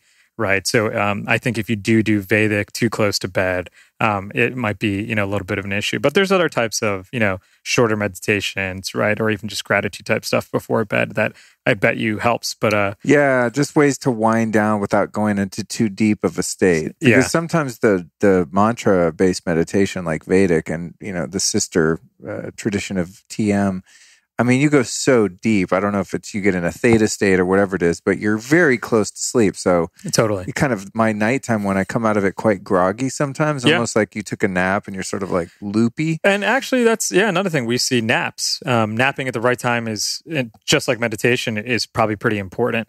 So if you nap too close to bed or in the evening, same thing, you won't feel as tired, right? And so then you have a harder time going to bed. I think as a company, like we haven't done a nap mode yet, but we will be doing that. That's a good idea. Yeah, but part of the reason is like we know there is actually a negative correlation. If you have a nap too late in the afternoon, it'll actually disrupt your sleep. But at the right time and the right amount, I think naps can be super helpful, especially if you're not getting enough sleep. If you're not getting 8 hours a night, it's funny. I don't really nap because I meditate. It's like if I have a half an hour window and I have a choice to lie down and go to sleep, I'm like, oh, how boring. I'd rather meditate. It just feels so much better than sleep. Yeah. We'll be right back at you after this brief but important announcement. This show is all about building the ultimate lifestyle, right? And a huge part of that is optimizing not only your sleep, but your sleep environment. So I'm super stoked to tell you guys about Altera Pure, who make the highest quality, organic, pesticide-free, non-GMO sheets and bedding that I've ever discovered. A lot of stuff on the market is actually pretty fake-ass, I gotta tell you. I've looked into this a lot. It's actually very difficult to find high-quality, truly organic cotton. So Altera Pure is doing it right. I've got them myself on my bed. They are insanely high quality. And it's a very great company because they really support the environment, social sustainability, and they're absolutely transparent. So I want you to go to their site, alterapure.com, alterapure.com. And when you get over there to pick up some sheets, you can use the code Lifestylist and save yourself 15%. So go to alterapure.com. That's ALTERRAPURE. Enter the code Lifestylist and save 15%. And now back to the interview. Okay, so we've talked about the different types of sleep, the different stages of sleep. What about people that are very physically active, your athletes and stuff like that? Yeah. How does sleep affect performance in that capacity? Yeah, I mean, look, so muscle repair, right? There's a saying actually that I really liked when I got really into, weightlifting at one point. It was that you don't get stronger in the gym, you get stronger out of the gym because you actually break down muscle in the gym, but it's that repair where, you have this super compensation and you actually recover. And so all of that actually, majority of that muscle repair all happens in your sleep. So it turns out that our testosterone, our growth hormone, right? They're both released actually predominantly when we sleep. And you'll see this. I mean, certain athletes, Tom Brady, LeBron James, I mean, they swear by sleeping as much as almost 10, 11 hours per night. Wow. Yeah. And that's something that if you think about it from just a repair perspective of repairing your muscles, right? And that's when they get stronger, right? That makes total sense. I think we tend to see, and some of our people who are more physically active in our users, right, that they end up getting more deep sleep. So people who do exercise tend to get more and more deep sleep. Now, the timing of the exercise can be important. If you exercise too close to bed, that might be a little bit of an issue, just like meditating or eating late. It can actually disrupt sleep. But yeah, and the other thing is it's actually really important for reaction time and injuries. And there's a link between those two. It's often, poor reaction times. You make sort of the wrong decision at the wrong time when playing a sport that leads to injury. And so, there's been studies showing that as your reaction time actually decreases by 30 or 40% with every 2 hours less sleep you get than 8 hours. Damn, that's substantial. I think your risk for injuries, that's crazy. Your risk for injury then as a pro athlete, it's something like goes up by 50% if you get less than 6 hours of sleep. So, it has a huge impact on, how fast you're going to move, how quickly you're going to react, in a game, and then also, just your muscle repair. So, I find it, pretty interesting that Tom Brady, one of the, best and oldest quarterbacks, and he went to Michigan.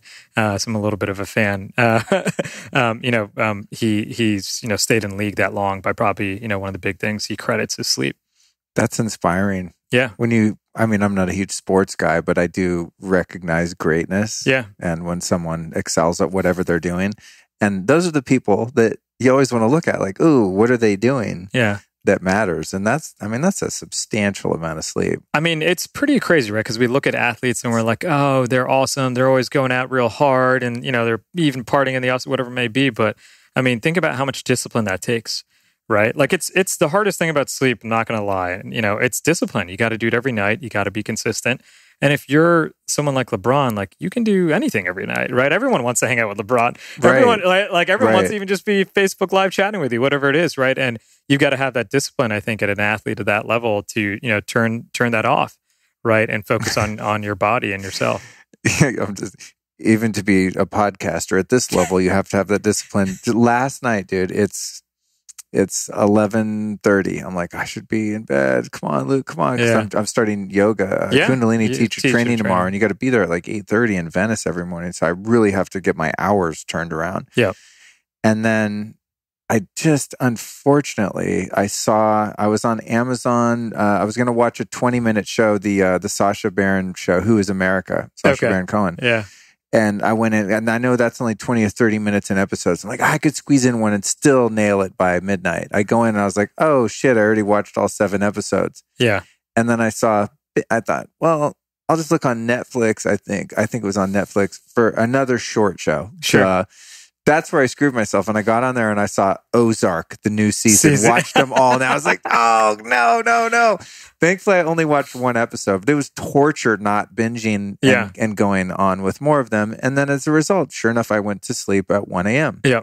and then woke up at 8 o'clock to get ready to go to yoga and walk the dog and stuff. And I really suffered. And when it was last night. My alarm goes off at 10 o'clock every night. Go to bed, Luke. Go to bed, Luke. Sure. And every night I'm like, ugh. And I just stop the alarm and stay up to midnight. Yeah. Look, I mean, it's the hardest. It's one of the hardest things to do. I think being consistent and being, saying no to a lot of those things and, saying yes to that pill, saying yes to that. Hey, this is actually going to help me lose weight. This is going to help me function better the next day. It's going to make me it's going to make me a better podcast host, right? I'm going to be able to ask interesting questions and go into certain moments where I feel like, the conversation is leading. I mean, that happens, all that pill, you take that pill when you go to bed. A friend of mine, actually a coach, right? I have a coach, and, sort of just a life coach. That's something I've just recently started doing. It's been super helpful. And, as a startup company, you're Is always... it from the Tony Robbins people? He was not at Tony Robbins. Oh, okay. Funny enough, but he's been to Tony Robbins a bunch of times. Because they have like a coaching... that's the last time I saw you, I think, was at the Tony Robbins thing in San Jose. And they email me every month or something like, hey, we'll work with you, get your own coach. I thought maybe they roped you into that. No, he's just... In a positive sense. Yeah, he's become a friend. And, cool. He had a coach as well that helped him. And, the way he explained it to me, that stuck with me. And I feel like, I should be sleeping a lot every night. I work at a sleep company, but, I live in California, or most of our team's in Finland. I'm up every day at 4:50 a.m., right? Wow. Yeah, just because the time zone difference to do, I have all my calls at 5 a.m., starting 5 a.m. with the team. Your CEO, bro, I'd make them change their hours. Be like, listen, you 10 guys, you get up at 4 a.m. You talk to me when it's like 8 at night or whatever it is. Yeah, 6. But the way that it was stated to me is like, look, you're doing a disservice to yourself when you don't get enough sleep. You're not the best version of yourself tomorrow, right? Because of that lack of sleep. And in this instance, we have our regular sort of weekly check-in, and it's short, it's only 20 minutes, I was like, hey man, I just came back from a flight from Finland, totally exhausted, but I met with someone and he wants me to come out to hang out with someone who's a player on the Golden State Warriors, right? And I was like, I am dying. And I have to be up at 4:50 a.m. And he's like, oh yeah, well, we're going to go out at 9 or 10. Like, come by. I'll introduce you to this. Can't say his name, And it was the hardest thing to do.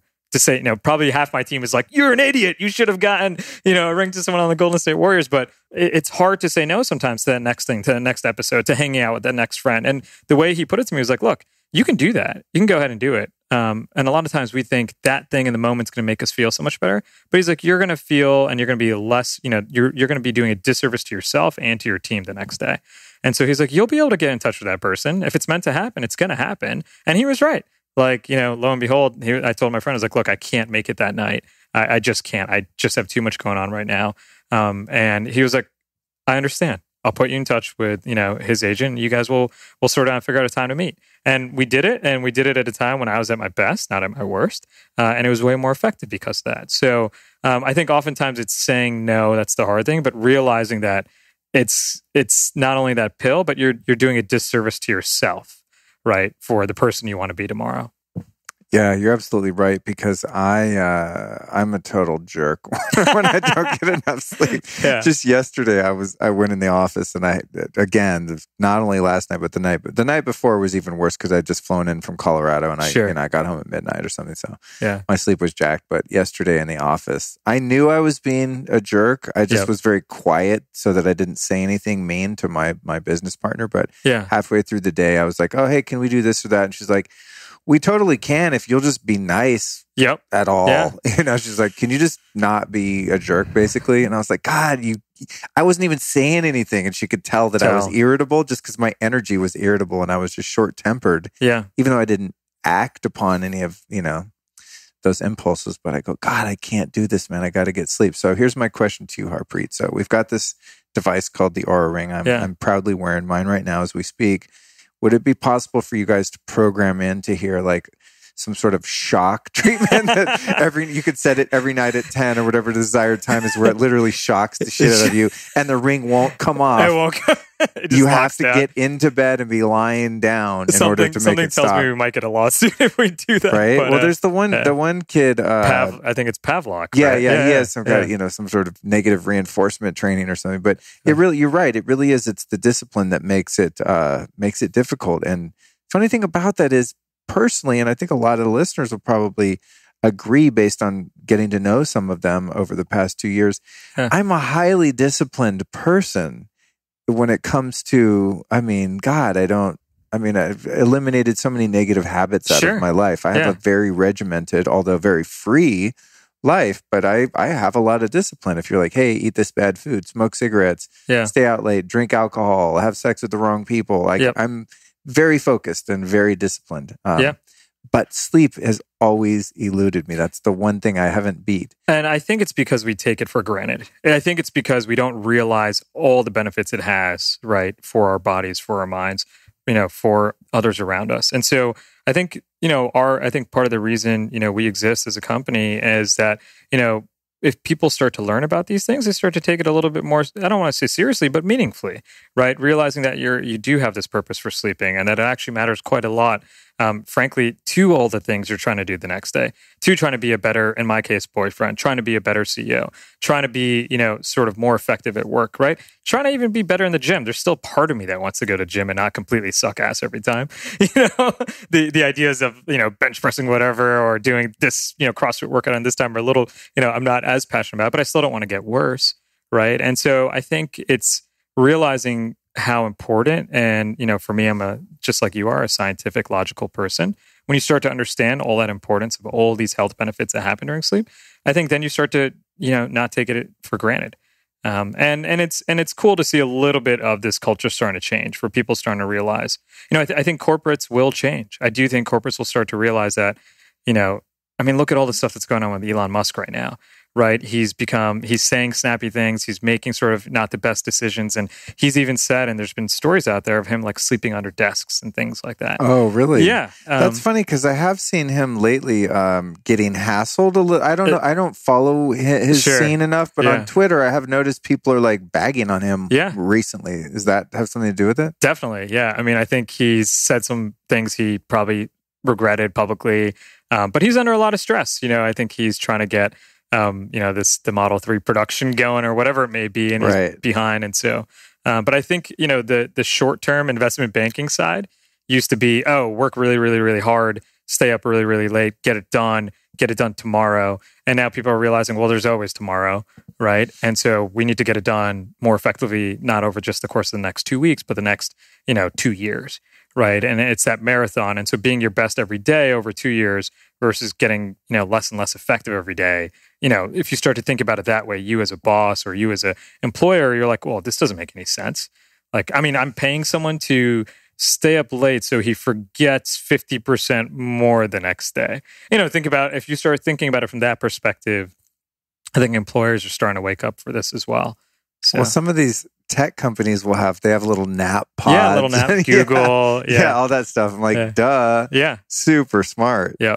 So what are some of the things, I want to get into some sleep hacks, but I want to know first off, what are some things now? Okay, we've definitely covered ad nauseum, like I always do, the benefits of sleep. So hopefully we've convinced the audience like, hey, this is something you want to take seriously. It's the ultimate magic pill. Sure. What are some of the things briefly that jack our sleep up? Yeah. So I think the first thing is an easy one is blue light. Right. So again, let's just think back. I like to think back how we evolved as humans. Okay. So turns out when it gets dark outside, your brain releases this hormone called melatonin. It's like, oh, it's dark outside. I should get ready to go to bed. I should start to get a little bit drowsier. My, core body temperature drops. Right. And so turns out, blue light, in particular, that particular wavelength of light, right, is actually what's responsible for releasing melatonin. Right. So when you see electronic lights, lights that you have in the house, whatever it may be, TV, for example, your brain is getting the signal that, oh no, the blue light's still there, the sunlight's still there. I shouldn't release this melatonin, right? And so I think one of the biggest things we see is just using blue light blocking glasses. I think you've had Matt on the show at Raw. I love him. I think some of the work that he's doing at such a young age is super helpful. You want to hear something crazy, dude? Yeah. I don't know if I think I've told him that. I don't know if I've told it on the show, but in podcasting, you have downloads for each episode, right? And the whole goal as a podcaster, what your success is really marked on is by the number of downloads you have. So right now I'm creeping up on 2 million downloads at my 2-year mark. Congrats. No, it's great. Yeah. I'm grateful. Yeah. But you have some podcasters that get 2 million downloads a month. Sure. You know what I mean? So I'm in the top 5 percentile. I just found out. Nice. Because I get over 10,000 downloads per episode right now. Yeah. And then 25 a week, about 100 a month, 100,000 a month. So I'm doing well. Not the point. I digress. Point is, I always look at which episodes of mine get the top downloads because I'm always trying to quantify that so I can see what my most successful shows are and try and replicate that. What do people want to hear? Yep. And sometimes I have really big names in health and spirituality, and I always think those are going to be the biggest downloads. And sometimes they are. My Aubrey Marcus episode is huge, and he's got quite a following. Yeah. That was high downloads, and there's a few other ones like that are obvious. Then there's some other really famous people I've had on the show, and those downloads aren't big at all. Yeah, right. So I don't know what the hell. But anyway, about 3 months ago, I'm looking at my downloads, and you can sort them by lowest number of downloads to highest. So I'm always looking, all right, what's my number one show? And what rises to the top is my episode called Extreme Biohacking Millennial Edition with Matt Maruka. Yeah. And I'm like, what? I mean, it's a great conversation, but Matt at that time was a 17-year-old kid from Philly. Man. Yeah. Came up to one of my events in New York. Yeah. And said, hey, I really like your work. I know a lot about blue light and EMFs and stuff. I want to be a guest on your show. And I'm like, really? 17-year-old kid from Philly? Like, do you know who I am? No. But I'm like, I have a lot of people that are very known and have books and are experts and are older and wiser and all this. And I said, all right, what do you got? And he busted out some of his knowledge. It was sort of like a rap battle. I was like, all right, bust out a couple of rhymes, give me like a couple of your talking points. And he did. And I was like, shit, this kid's smart. And so I said, what the hell? Yeah, I'll have you on. It'll help you with your, your blue blocking glasses thing on whatever. It's all good. He comes on. We have a great conversation for 2 hours. To this day, he's my number one downloaded show. Yeah. I love Matt. It's crazy. I think he's awesome. He's brilliant. I also think it sort of shows from the millennial side how, someone at his age can say, no, dude, I don't need to go to college, right? Like this stuff that I'm learning now, like I'm learning more than I would ever learn in college, right? Oh, yeah. And he's already started a business. And so I think it's fantastic. But blue light, I think, is one of the easiest hacks, one of the things that people can do to immediately improve their sleep. And we've seen it in our users. People that actually are starting to use blue light blocking glasses will see their deep sleep improve. That's just what we've seen anecdotally. We're going to probably put a citizen science together on it to quantify. Cool. Yeah. And frankly, like I've even had people who I'm not going to name, but very high profile health people not really believe in the whole blue light blocking thing to some degree. It's, I look too nerdy, whatever it is when I put it on. Try it and then see the increase in their deep sleep on their Oura Ring. And that's like when you see that data and you're like, oh my God, that actually made a difference. Right? Because I sort of felt it, maybe not, but now I see the data, it made a difference, then they're hooked for life. Yeah. So that's one of the easiest hacks we see, I think. And just to be clear so people understand, I think oftentimes when I tell people about blue light, they sort of give me this blank stare and they're like, I don't have any blue lights anywhere. Yeah. They think the color blue. But we're talking about the spectrum of warmth to coolness in light, right? Yes, so like we see in my living room here, I have these amber lights. Those are my nighttime lights. It's a very warm spectrum. And then the camera lights, these are called Kino Flow lights for video. Those are like the gnarliest, fluorescent, very narrow spectrum of light that's cooler in temperature. So we just call that blue light. Yeah. Right? Yep, exactly. Because people ask me, they go, blue lights? I don't have any blue lights. I go, dude, your phone, that's blue light. They go, no, it's not blue, it's white. Yep. Right? So just to put that out there. And I'm a huge advocate of when the sun, like you said, I love how you said it, how we evolved. If you look at nature, when it gets dark outside, then it gets dark inside my house and it gets dark on my eyes. Yeah, right. So I make it dusk everywhere when it's dusk outside. It's it's not that hard. People bitch about like what an interference it's going to be. I just go, no, it's just, you just habituate yourself. When you see the sun going down, you're like, oh, cool. Now I'm going to go sun gaze, hopefully. Watch that sunset a little bit. And then I know that I'm going to have to trick my biology into thinking that it's nighttime, though I still have lights that are telling my brain that it's not. Exactly, yeah. Okay, so the blue light Blue thing. light's one. Another one I think actually that is probably taken for granted is food.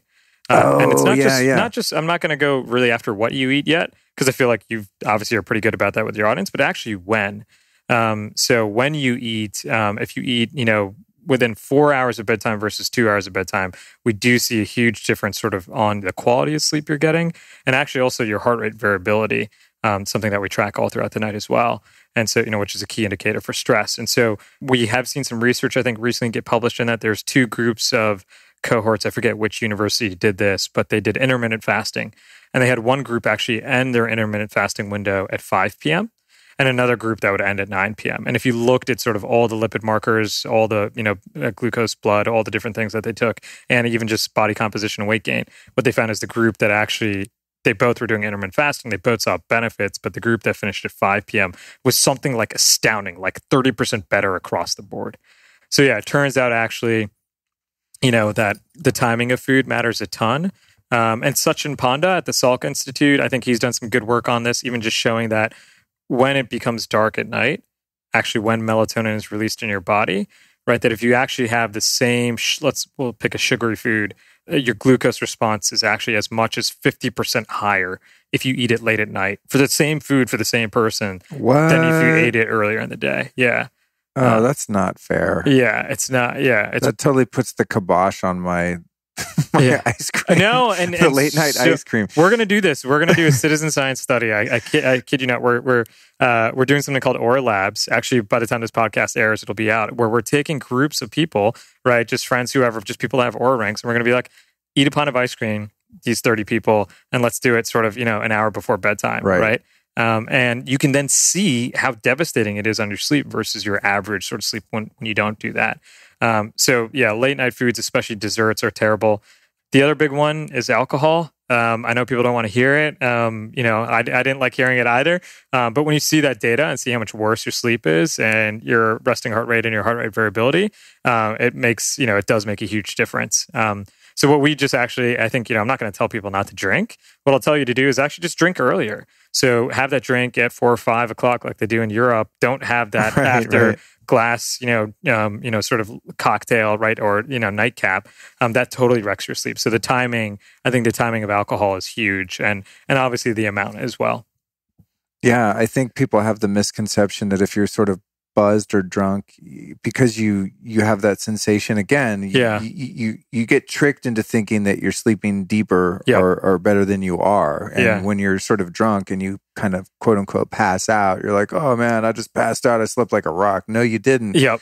Not if you had alcohol. Yeah, it doesn't have something to do with the GABA or something? It does. I actually don't know the particular metabolic pathways for alcohol and sleep, but it's just clear as hell on the data. I think it has something to do with the GABA, because when you drink alcohol, you produce the neurotransmitter of GABA, and that's that feeling of being drunk. Because I take GABA sometimes, or Phenibut, another version of GABA I took today, and it makes me like a little bit woozy. Sure. And it's that feeling, it's that drunk feeling, but the bad part of the drunkenness. Yeah, I mean, what we actually hear from our users is they start figuring out which type of alcohol actually suits them better. So they'll see different responses to a tequila, let's say, with sleep, than, let's say, actually a light beer or a glass of wine. So, interesting. Yeah, it's pretty cool actually to be able to see that in your sleep and your heart rate variability. That I imagine tequila is probably not good. Oh my God. Tequila makes people so ornery. That's like the one alcohol everyone's like, oh, don't give me tequila. It's the one-upper of alcohols, right? So plant-based, which is interesting. But yeah, I think we've seen, resting heart rates like go up as much as, 20, 30 beats per minute over the course of the night. With certain types of alcohol and obviously amounts. Right. And what about CBD and or THC? Yep. So interesting. I think, there's definitely benefits for some people with certain types of, either CBD and THC. I do think timing and amount matters. I think we've seen from, again, self-reported users, and we're going to start quantifying this with more of a community and Oura Labs type feel, sort of showing which things are working for which people. But I think the certain amount of CBD we're definitely seeing helps people get some sleep. I do think THC and excess amounts, like probably what people take regularly, can actually disturb sleep. So again, you might feel good, you might fall asleep quickly, but I think particularly actually REM sleep ends up sort of both deep and REM end up being impacted. So I do think there's some more work being done out there. It's a little hard to do medical studies with marijuana still or cannabis. The FDA isn't making that easy on the industry, but I think you're going to see more of it come out there. There is some stuff actually happening with microdosing. So I think LSD and psilocybin. There's actually some studies showing that particularly people with sort of PTSD are seeing a huge impact, a benefit by microdosing those what are now called drugs. Hopefully that'll change in the future and seeing some benefit of sleep. So wow, interesting. Yeah, I mean we're super interested in doing some of that research as well. That's going to be fun to see how the cannabis thing plays into sleep and how to use that effectively, and also the microdosing, the timing of that, like psilocybin. That's going to be fascinating as that starts to become more widely explored. Yeah, as a company, it's a little tough. Like I think there's, it's like how far do we push the line without then getting in a lawsuit? But I will say is like you can experiment as a user using an Oura Ring and see what sort of works for you. Yeah, because I just was in Colorado where weed's legal, and I went in my dad's supplement. It's legal in California too. Is it now? Okay, I don't smoke, so I'm totally out of the loop. But I was going through my dad's supplement cabinet because my dad's a big biohacker like me, and I'm always rating his supplements when I'm out there. And I found this whole weed section, and my dad's like not a cannabis user, but he has a lot of insomnia issues. And so, I was looking through his thing, and he has all these little very specifically calibrated doses of THC and these little pills and stuff. And I was like, oh, sick. So I started pounding those at night, and I couldn't tell any difference in my sleep. I took the THC, not enough to get like high, but 10 milligrams or whatever, right? Yeah. And some of them were with CBD, some with not. And I was like, oh, I want to see if this works. And I tracked my sleep with my Oura Ring. And some nights I would take it and my sleep sucked really bad. Yep. And some nights I'd take it and my sleep was awesome. Yeah. And it had no apparent effect for me. I mean, look, I think what's interesting is different things work for different people. So, if everything worked for one person, it was just one thing you had to do, we wouldn't have any health issues, right? Everyone. So I do believe in N of one, everyone reacts differently. And so you need something like, like an Oura Ring and like other devices out there, right? To, even continuous glucose monitors to see which foods are really hurting you, not hurting you. But yeah, we've definitely seen certain people really see improvements with CBD, and some people it's not as effective. I mean, some people actually we found a float tank or a good massage even sometimes can really help with sleep. Right. Even, the right amount of exercise at the right time can help with sleep. So I think, as far as sleep hacks go, sure, try CBD, see if it works for you. If it's, as I guess I should say publicly, as it's, if it's legal in the state that you're in, right. And see what works. But, also try some of these other things. One of the other big ones we've seen is just stretching before bed, like light stuff, especially for a lot of us that sit at desks, right? Our breathing patterns are actually affected. We hold in a lot of stress. We're not sort of sitting anatomically the way we are meant to be as humans again. That sort of stretching and even foam rolling can definitely help improve the quality of your sleep and make you relax, and you'll have a lower resting heart rate throughout the night. But yeah, I think if I had to rank them, blue light blocking glasses, timing of food, getting some type of exercise will normally help promote the quality and onset and deep sleep. And, I do think it's doing things that are relaxing before bed. Something like stretching, right? A float tank in the late afternoon or evening can be helpful too. What about fornication? We can see some of that data in our users, but I think for sure there is a link between fornication and testosterone release, and so more deep sleep at night. So I think that is there's been medical studies on that. It's definitely going to be different for men and women. In my life experience as being in a male body this time around, post fornication, I don't know where I came up with that word. Yeah. I think I'm trying to swear a little less on the show. I'm really working on that just for personal reasons. So I'm not going to use the F word before sleep. But, obviously as a male, typically what's going to happen is you're going to be more interested in sleep afterward. But most women, in my experience, are super energized afterward and don't want to go to sleep. So you have this sort of cosmic joke that our creator has played on the two inverse sexes. Well, maybe that's that way. because the women you've been with after feel really good and they're excited. Well, so, let's hope so. Let's hope so, right? A couple of them. But I wonder what I'm joking, but I'm serious though. I wonder what the difference is between anatomically between the male and the female bodies when they orgasm or they climax. I think we got to get an Oura citizen science study and get some enrollees. I could just see the Reddit thread or whatever, like looking at these important issues. Everything I've seen from literature actually, I think, indicates that it helps. So I know especially in males with deep sleep because of testosterone release, but also my understanding is females too. So cool. Yeah. Okay. Well, good. Everyone, I think, could have more sex. You know? Oh, coffee. Forgot to mention that. Oh, Jesus! Dude, right, dude. I know. Yeah, I played myself the other night. I had on vacation there. I had dinner, and my stepmom was like, "Want a coffee?" And I looked at my watch. I was like, "That's 6 o'clock. I'll be fine." But it wasn't my type of coffee. She had some nuclear Franken coffee GMO or something. Folgers? Something like that. I got so jacked up and I slept horribly that night. The next day I was going, what the hell, man? Yeah. I took the THC, I did the things, and it took me a minute. When I woke up, I was like, God damn it, it was that coffee. I had it too late. Totally. So how does caffeine affect sleep? I mean, look, caffeine's going to get you in a heightened state, right? Your blood, your heart rate's going to be faster, right? It's harder to relax. And so we know, I'm not a biochemistry guy. I'm more signal processing, like all the little sensors in here. That's sort of my jam. But from everything we see, that for sure coffee affects sleep. So what we're finding from a lot of our users is actually even the time in the morning. So if you have a coffee actually at 6 a.m., right, versus a coffee even at 11 a.m., there can be a huge difference in your sleep quality. And some people are, right, they're more receptive to caffeine, right? The half-life might be actually longer for them. But for sure, the timing of caffeine has a huge impact. And I think a lot of people are in this you get in this negative spiral again. You get tired in the afternoon, you have that late coffee, right? Then you have a harder time sleeping, you have poor quality sleep, and then you feel more tired the next day. And so I think it's one of these things, unfortunately, because Starbucks or whatever it is, has made a huge business on multi-billion-dollar business, on getting people more caffeine till super late at night.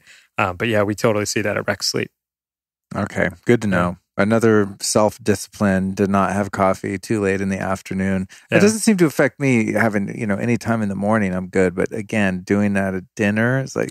Yeah, everyone's different, right? And even, I had some, what was that, I guess, genetic testing done a while ago to see how I metabolize. It just, one of the markers was how you metabolize caffeine. Yeah. Turns out me personally, I metabolize it quickly. Yeah. Which is good because then it's got a shorter half-life in your body, but still got played the other night.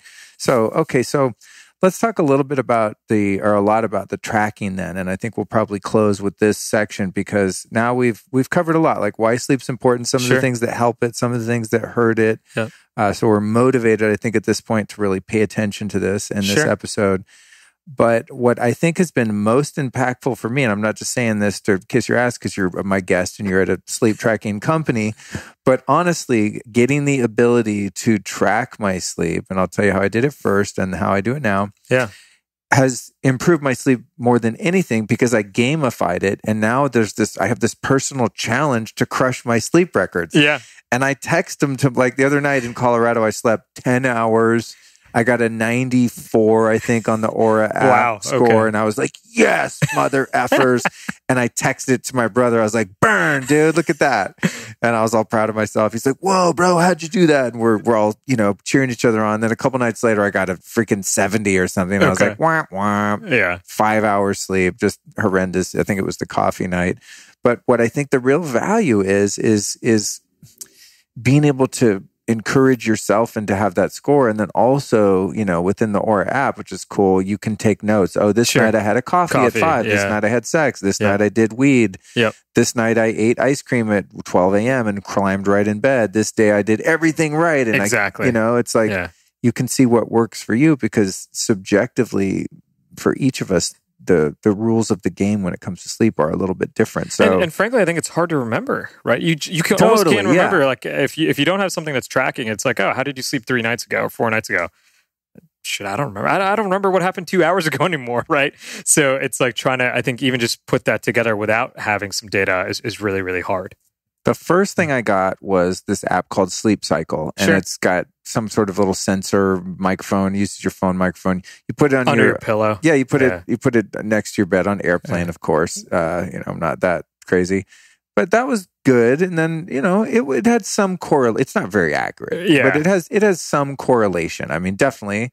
It'll be able to tell kind of when I fell asleep, when I woke up, and relatively if it was a good night's sleep or not. But even that was a good start. But then when I got the Oura Ring, I was like, oh, damn, this is really accurate. And I can go in and see my heart rate. Yep. I can see, I get a score, a more realistic score, but I can see my REM sleep, my light sleep, my deep sleep, all of that, when exactly it happened. Yeah. How much? I can, how long I can export that data. I mean, if you were like a super geek, you could really gamify your sleep. We have a cloud platform, so anyone can actually log in and see all of it on a dashboard right on the web. So you can, we have people that are sharing it that way with friends or taking screenshots. But you have the ability, actually, even as developers, software developers, we have an open API. So we're working with some other companies that just want to ingest some of that data as well. Oh, that's dope. Yeah. So we've made it totally open. I think, look, what we have found is just when you start to show people this data, they start to put together themselves, right? They start to realize, oh, what did I do that day that actually hurt my score? What did I do this day that actually improved my score? And so just having access to that data is super helpful. Look, we chose a ring. There's a lot of different things you can do. So, you could obviously use just your phone, right? Put it on the bedside table. You can even put stuff under the mattress, ton of EMF, but have been some bunch of accuracy issues there, right? You can wear a Fitbit as well. What we chose and why we chose the ring was because we saw this cross section of sort of comfort and convenience and accuracy. And so when we first started, we're a very scientific company. We are a Finnish, company. And so we pride ourselves on our engineering. And so we looked at, okay, can we do this with something on the bedside table? No, we had a bunch of accuracy issues there when comparing it to sort of polysomnography with all the wires hooked up to your brain. Could we do this with something that actually is on your wrist? We actually found a ton of issues there because of the pulse signal, which I can get into.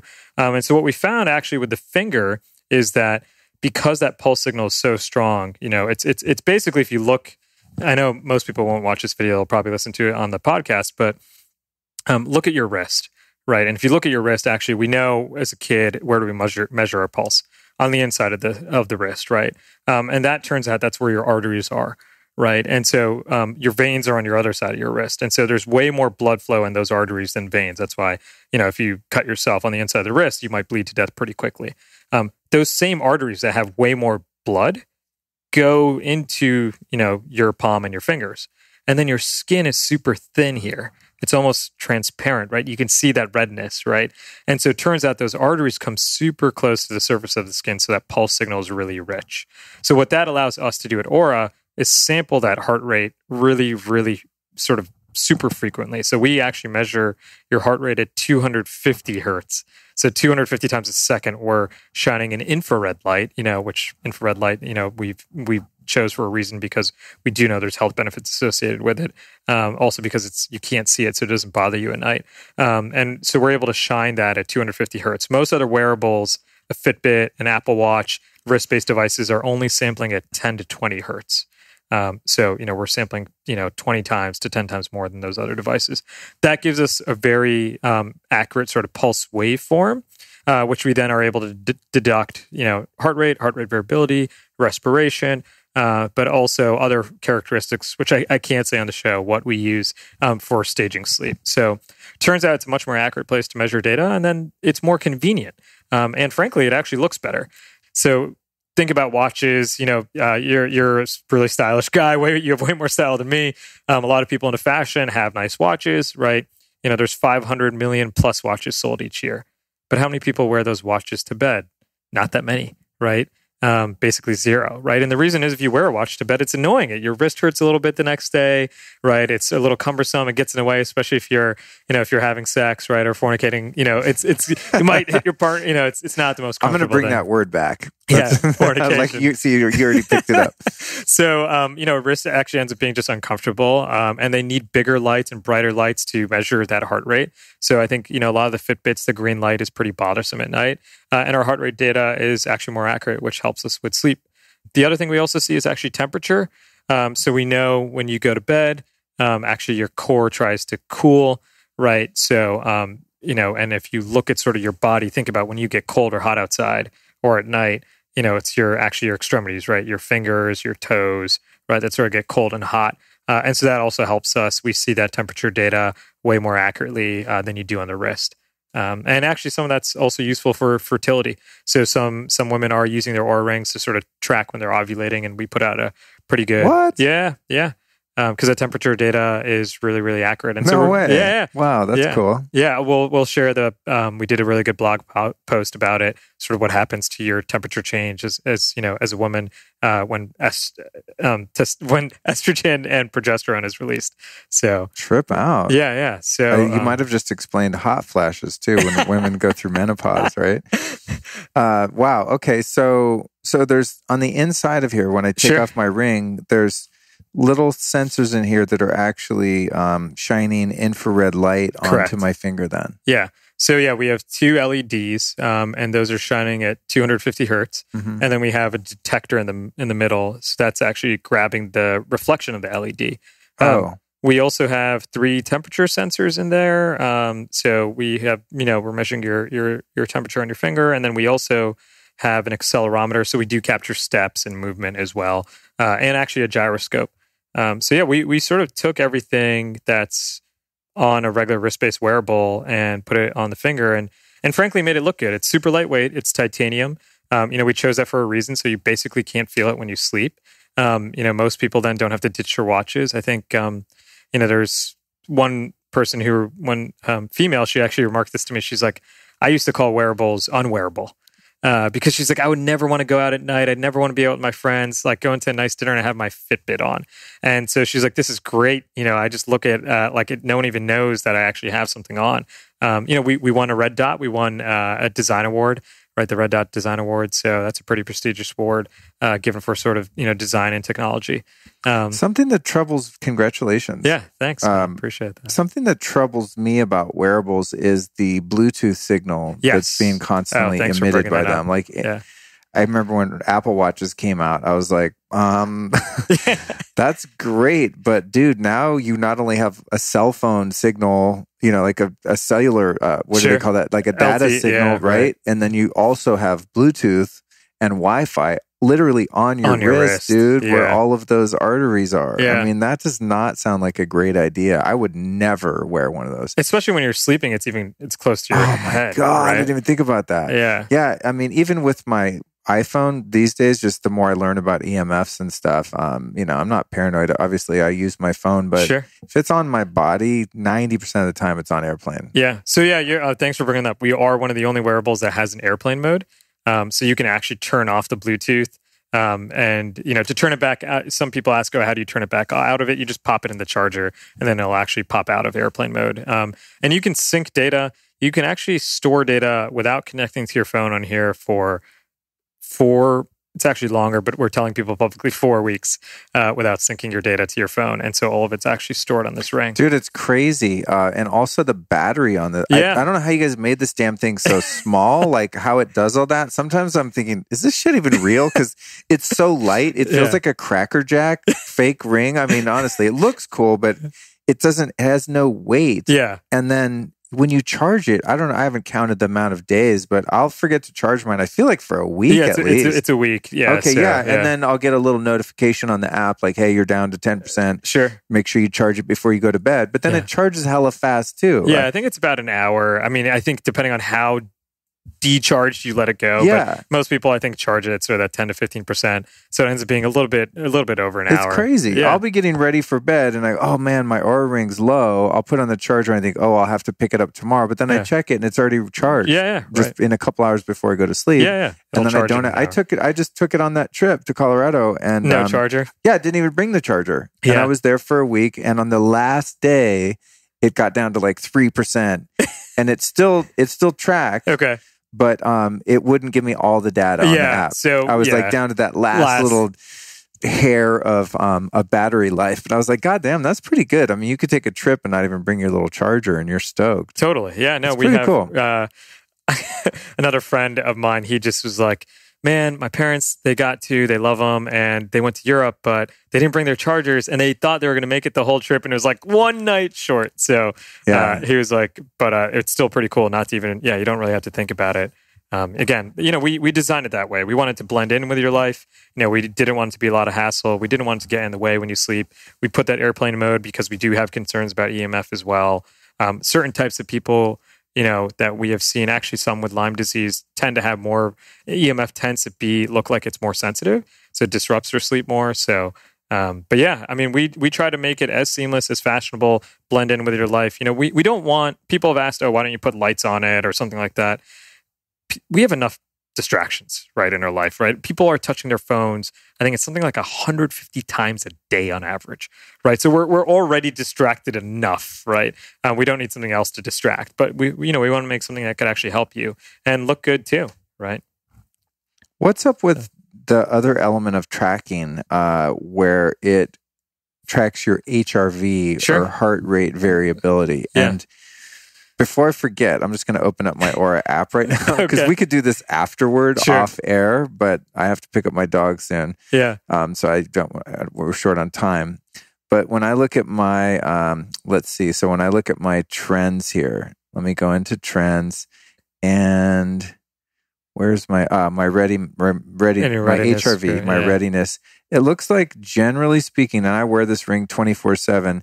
Looks like I'm like in the 50s on average. Yeah. Like on a good day, I'll get up into 60 MS. Sure. My worst days and times are over 40 still. So wow. I'm averaging upper 50s, it looks like. Yeah. So one thing we know. And what is MS when I'm looking at it? Milliseconds. Milliseconds. Yeah. So that's literally the variability between your heartbeats. Okay. Tell us all about that. Yeah. So heart rate variability, I think, has started to become a more and more looked at metric. I think the old way people used to do heart rate variability tests, right, was you put on a chest strap first thing in the morning, you roll out of bed, That's stupid. That's why I never did it. Yeah, I was like, really? It's a lot of work. I mean, it's good data to have, but I'm like, I'm not going to put on a chest strap, this whole thing, plug my phone into it. No. Yeah. So it turns out to be actually a leading indicator of chronic stress from everything we've seen. So, and it does get worse as you age. So I think, people who are sub 20 years old, right, we'll see that have heart rate variability scores in the 100 milliseconds. And it's... those bastards. Yeah. But I mean, that might be why they feel so relaxed too, right? And you feel so good and, you sleep like a baby. But yeah, so it turns out that, heart rate variability does decrease as you age, but it ends up being a leading indicator for stress, chronic stress. We do tend to see people that have certain types of disease, Lyme disease, lupus, even diabetes actually have lower heart rate variability on average in their age cohort. But yeah, it's actually really, really interesting. I'll find myself like, when I used to be on Wall Street, and if, let's say I was, had a bad day and had something bad happen to one of my portfolio companies and the stock would be down a ton, man, my heart rate variability would get zapped because I knew, I'm super stressed about it. On the medical side, we've seen, links to heart rate variability and depression. We've seen there's a lot of actually research been done on addiction and heart rate variability, also on sort of correlating heart rate variability to heart attack and strokes. So it's a metric that's starting to be looked at more and more as a really good indicator for overall stress, and that we know it has links to chronic disease as well. So the goal is to get a higher number is better. Yeah. I think what I'm really fishing for here, Harpreet, is for you to go, damn, bro, you're getting up in the 60s, you're crushing it. No, honestly, someone who's I'm 40. I'm about to turn 48. Yeah, that's really good. It is. Yeah. So we'll release some more of those stats. We haven't yet. We don't. I think it's one of the philosophies of the companies. We don't want to make people feel bad if they have a certain score. Like everyone starts out, it's just like yoga. Dude, I'm the most inflexible person in the world right now, right? If you go to a yoga class, you always feel a little embarrassed, right? So if you have poor heart rate variability or poor sleep, we try not to actually, ding you that much. We want to be more motivational, and it's sort of where you are and where you can improve to. I mean, we'll see this with some pro athletes. I mean, Tour de France cyclists, we had a bunch of Tour de France cyclists who are using the Oura Ring now, some of the teams there. Man, those guys have heart rate variability in the hundreds, right? What? Yeah. So athletes will have a better HRV? Yeah. That's what we're saying. Not all of them, some of them. Like, anything that involves like working out a lot, I'm always like, God, I reluctantly, of course, work out quite a bit, but like, God, when things are improved by doing hardcore sports, sure, I'm always like, man, isn't there an easier way? And look, there is. I think things. What about can I meditate my way there? Yeah. That helps. So actually, there's some studies showing that, and we're going to do something. We haven't released this yet, but we're going to release a meditation mode in the app. And what we know about meditation is that actually, so heart rate variability also is this indicator of your stress, right? And so your, sort of your sympathetic nervous system, right? So your fight or flight. And so what we know is sort of that higher that number, right, the more variability it is, right, the more parasympathetic you are. So you're more relaxed, right? And the lower that number is, the more stressed you are, the more sympathetic you are. So, you're sort of in between the two in that fight or flight. And so what we do know is that certain things like meditation actually do help improve HRV. And in fact, you can actually see that. There's been research showing that during meditation sessions, people's resting heart rate will decrease and their heart rate variability will increase. And so that is a mode that we will introduce in the app. So you'll be able to record a meditation session. Oh, awesome. You'll be able to see the improvement actually in your heart rate variability over that session. And so, just like you said before, when you started seeing data, that sort of inspired you to do things that are better and better. And so that's part of our idea is that actually, if you can start to see some of this data more granularly, right, and see your heart rate variability change during that meditation session, you're going to feel a little bit better about it and do it more frequently.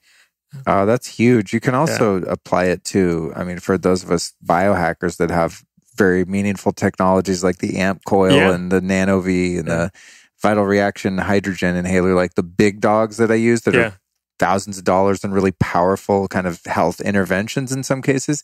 It's really cool to see and continue to create data about what's happening to you when you use those. Totally, exactly. Because it's like when you have the data, it's motivating, it's and then you'll be motivating. Like, oh, cool, this thing was worth the money, or it's worth my time doing, because you're not placeboing yourself. Yeah. Thinking, I think it made me feel better or have more energy. And look, for me, it was super impactful for drinking.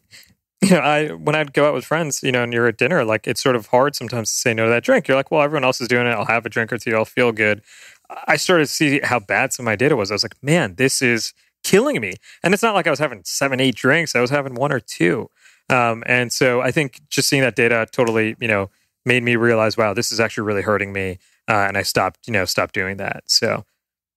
What do your analytics look like before we close? As you're flying to Finland. Finland, yeah. It's funny.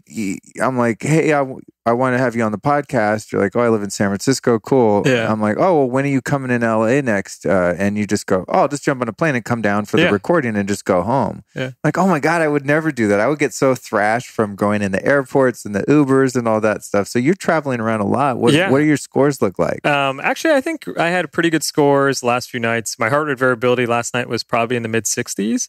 The prior 2 nights, it was actually in the 90s. What? So, look, I do obsess about this stuff. Yeah. I tend to actually, for me, food ends up being a huge like impact. Like if I eat, the other night I ate dinner at 5 o'clock, dude, my heart rate variability was like 95 or 96, right? My resting heart rate was in the 40s and my deep sleep was like an hour and a half, if not more. So for me, I've found that I have a super strong correlation to when I eat food. And not everyone will be that way, but we found that to be a general trend.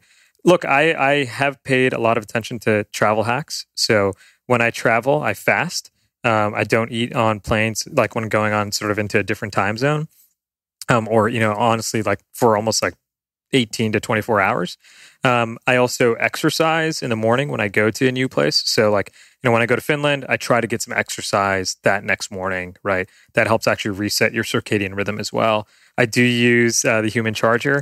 I find that helps a ton for traveling as well. And, I think it's just little things like that I've learned over time, to help. So yeah, it's, it's tough, right? Like honestly, I always have work to do. I always feel like I can be doing some more work tonight for the company, right? But I also know that at the same time, my alarm's going to hit 4:50 a.m. tomorrow. So I try to get in bed by 9:30. Damn. Right? Yeah, well, I mean, that's how I'll get 8 start hours. texting me and be like, yo, it's 9:30. Are you in bed? Yeah, Luke. I know. Right. What do your sleep scores look like? I'm usually in the upper 80s to low 90s. Yeah, I mean, I'd say I'm probably a little bit behind you. I'm probably not getting enough most nights. I'm probably I'd say the mid 80s to sort of, low 90s every once in a while. When I do travel, there will be a night or two where I'll get in the 50s. It's going to happen. Wow. Yeah. Oh my God. I'm trying to think if I've had. If you've ever had Let me look back and see what my really horrible one was that I got in Colorado. That was just a honestly travesty. It's one of the most things that I think has been helpful for me. And I used to travel a lot for, work before Oura. I found that actually, man, travel really does hit you.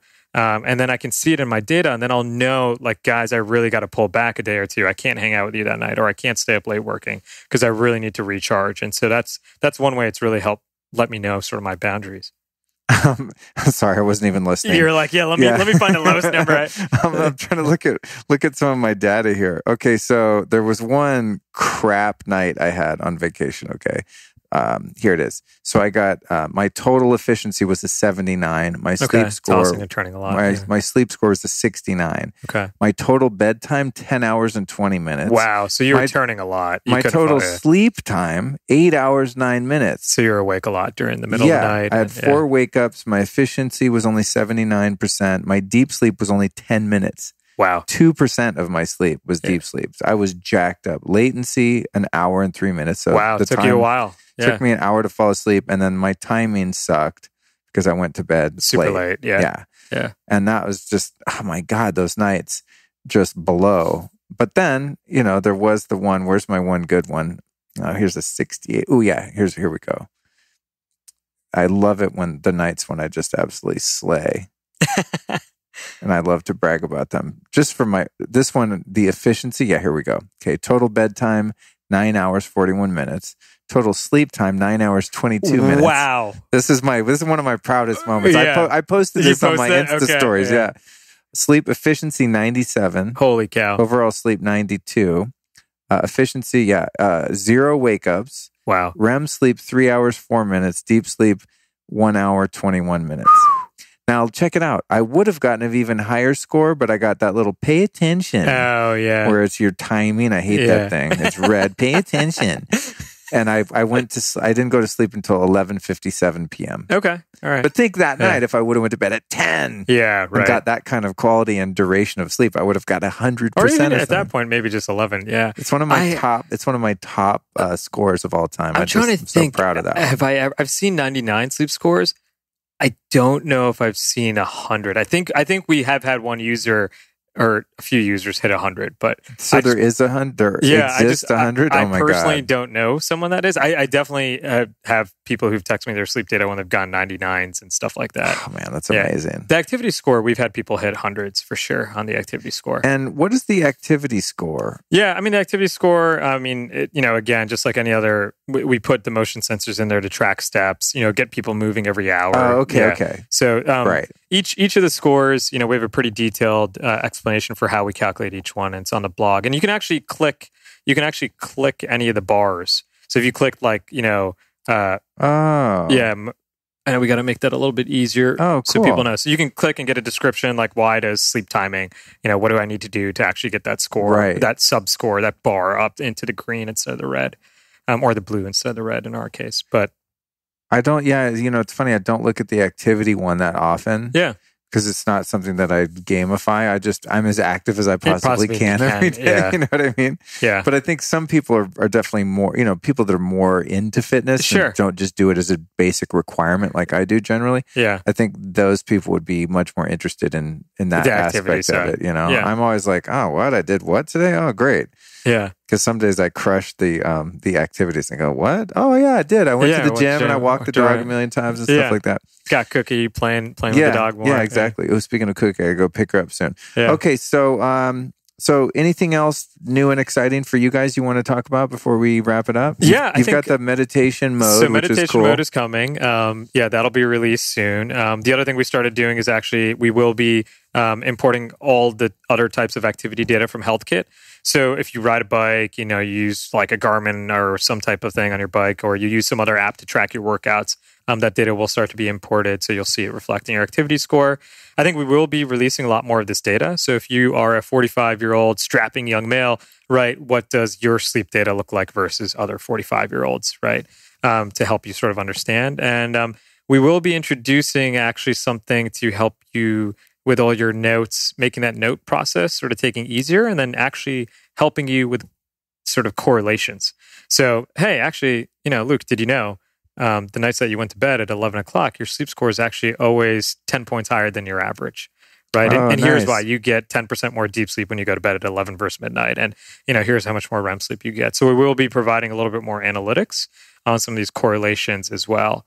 And tie some of those correlations to things like, when you can start tagging, hey, I took CBD today, right? How much better is my deep sleep going to be? Cool. So that'll be coming in the app as well. Right, if there's like a tagging convention in there, it's a much faster and easier way to make notes. Yep, that's exactly. So cool. You'll see some of that be coming out as Cool. well. I'm thinking of Evernote. Like I use tags constantly in Evernote so I can find documents faster. Yeah, we'll get our app guys looking at that. That's cool. Yeah. Anything else?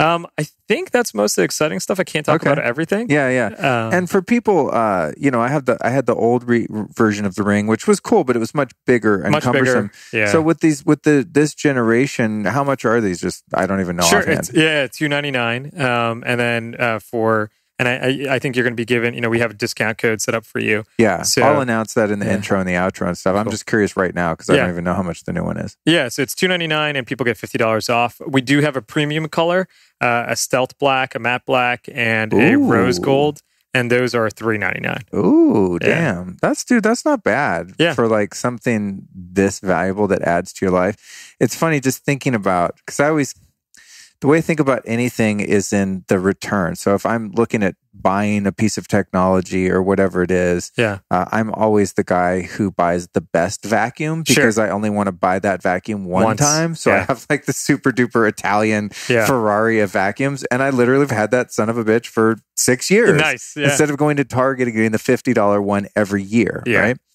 So I think about things in terms of that, like the lifetime value and the cost per use kind of, right? Sure. But then also, how much more money am I going to be able to make if I spend $300 on a piece of technology that improves my life in a way such as sleep? If I give myself an hourly rate of say, I'm $300 an hour, just an arbitrary number. Everyone should, by the way, come up with their hourly rate. That's how you decide. $300 an hour is $600,000 a year. That's way too low. Thank you. See, numbers guy. That's way too low. Oh, screw that. I'm $1,000 an hour though. But let's just say, like, if I'm gamifying my sleep and I'm really like, I want to get more of those 91 scores, and I'm really working on that, dude. Do you know how easy it is to make $300? At least for me, if I'm on point, I might have a $10,000 idea today because I got good sleep, and then spending $300 on something like this. I even think it's simpler. I think that's really good. I think it's simpler than that. Like, look, if I told you I can give you something that's going to help you actually reduce your, glucose levels, help you reduce rate, right? Help you be more productive and more effective at work, right? Actually increase your testosterone, right? For women, actually, I didn't even say this, and guys too, collagen repair, right? Your skin and your elasticity, right? And how good your skin looks happens. All that happens in your sleep. And so, to me, it's pretty simple. Like, would I pay $300? I'd probably pay $300 a month to increase my testosterone, reduce my fasting glucose levels, right, and help me remember a lot more stuff every day. Yeah, I'd pay $300 a month for that. And this is, you pay $300 and it'll last you a couple of years. Right? That's funny, dude, because I'm thinking about how much money I spend on supplements. Yeah. That's why I like this analogy of a pill. People are used to buying, dude, I love Bulletproof too, right? Like, so. Yeah. I think my Qualia, which is probably the one thing I take, well, not every day. I take it 5 days a week. I mean, that's one you couldn't pry out of my cold, dead hands, dude. Qualia is just the shit. Yep. But Qualia, I think I use my own discount code for Qualia. And I spend probably $120 a month or something. Yeah, that's what it costs. Yeah. It's well worth it. $1,000 a year. Yeah. Whatever. It's still worth it. But imagine if every night I got a 91, I probably wouldn't need qualia sleep-wise. You know what I'm saying? So Sure. It's just interesting. I like to think about things like that. No, look, I think people are always trying to think about what value am I getting? Yeah. Look, whether you like it or not, sleep is something you're going to do every night. Like, I guarantee you can't go that many nights in a row without it. Like, you'll start hallucinating.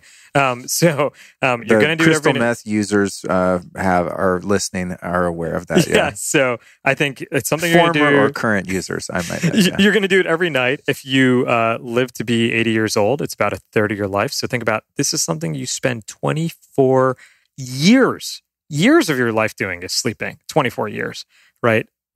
Spend $300 and you're going to learn so much more how to spend that.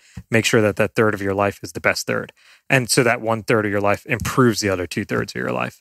So I think for me, and for a lot of our users, what we found is, it's pretty much a no-brainer. That's dope. Yeah, I'm into it. I'm glad we did this episode too, because I haven't done one on sleep in a while. And the products that I use for sleep, I talk about a lot. The chili pad. Oh, temperature. I forgot to mention that one.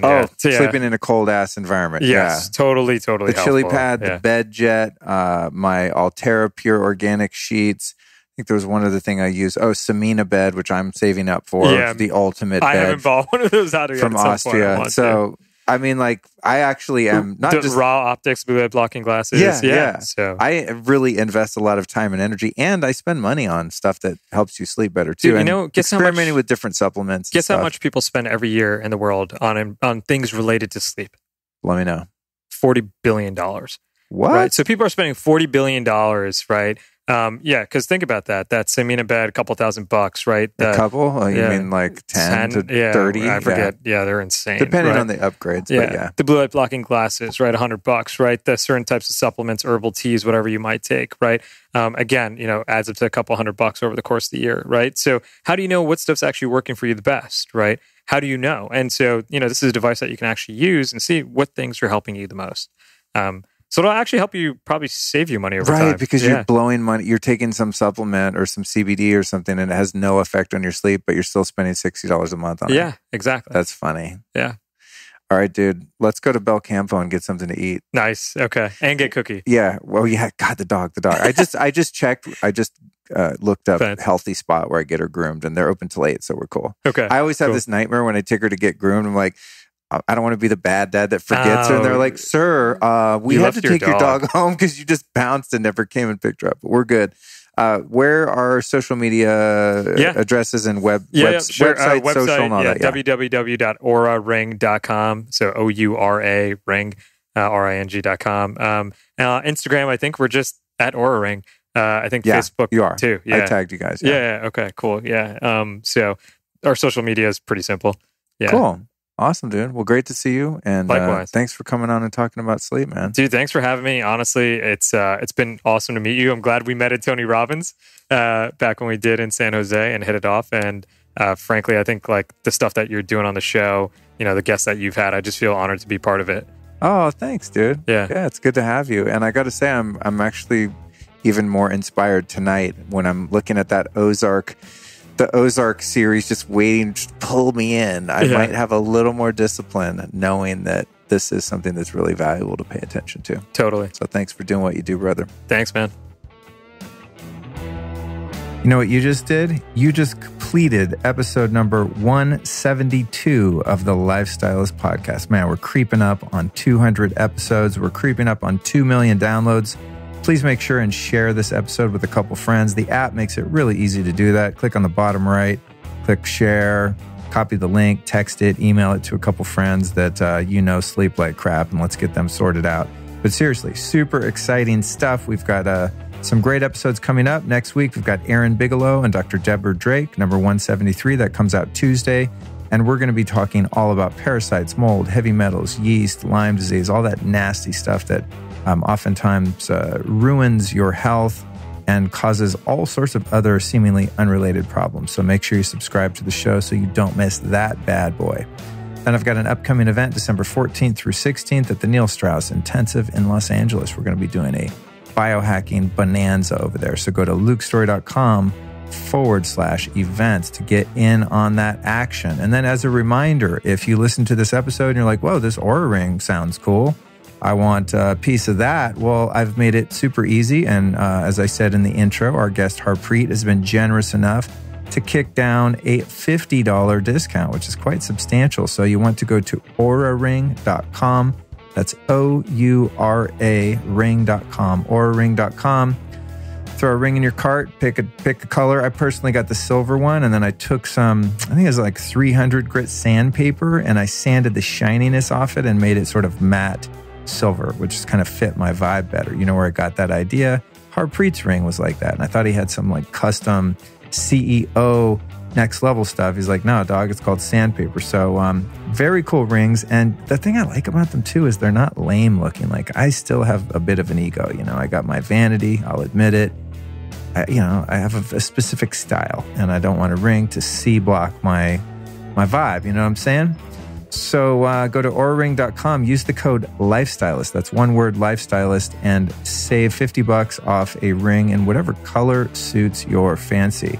Now let's thank our official sponsors. Yay, round of applause. I wish we could put like an applause track in there. Editors, maybe someday you can do that. Yay. I'll do a little clap right here. There we go. First up is Juve. And the Juve is this red light device that, of course, we've talked a lot about here on the show. I've got it sitting, or not sitting, it's hanging across from me as I record right now. It's a little late at night. It's like 10 p.m., so I'm not going to use it right now because I'll be too hyped. But man, I love to use that thing in the morning. So go to juve.com, and if you enter the code Luke, you're going to get a free gift with your order of the old photo biomodulation. And then, of course, Altera Pure, and that would be the most badass organic bedding on the freaking planet. You can find that at alterapure.com. Enter the code LIFESTYLIST, that's one word, LIFESTYLIST, and save 15%. That's alterapure.com. In fact, tonight, as I prepare to fly out to New York to do some action out there, I just washed my pillowcase by Altera Pure and wrapped it on my Samina pillow, my favorite pillow, and stuffed it in the bottom of my backpack that I'm going to take on the plane to New York tomorrow. And I will be resting my pretty little head on that Altera Pure, highly organic, hypoallergenic, badass, GMO-free pillowcase. And I'll be sleeping on that thing for the whole trip. I do not play, especially with the pillow. I mean, sheets, your comforter, you want organic too, but the pillow, dude, I'm going to be sitting there breathing those fumes in. If it had fire retardants and chemicals and all that kind of stuff, I don't want to be breathing that stuff in. So very important. And then Organifi. Let's talk about Organifi Gold. Since we had a sleep episode, if you want to wind down at night, the Organifi Gold is fantastic. You can make yourself a little fatty sort of golden milk thing with some ghee or coconut oil. It's got loads of turmeric and all sorts of calming herbs. And honestly, it just tastes like a dessert. It's the best tasting thing ever. So go to Organifi.com/Luke. Organifi is, of course, spelled with an I. Organifi. They got a little tricky there.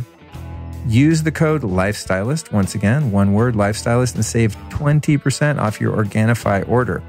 So that's what's up, you guys. I think that's everything that's going on. I'd really like to thank you for listening to the show and helping me get to that 2 million download mark by the end of the year. We're getting super close. If you can share this with a few friends, any episode you hear, that's like the best thing you can do. Post it to social media. A lot of people like to screen grab the show and, off the player and do Instagram stories and things like that, which, by the way, I already asked you guys earlier to follow me on Instagram, but little known fact that if you do post something about the show on your Instagram stories, it's very likely that I'm going to repost it on my story. So I don't know. I think I'm creeping up on 40,000 followers or something. Not the biggest account in the world. I'm no Kendall Jenner, but I might get you a few followers. I love to support the audience too. So support me on social and I'll support you right back.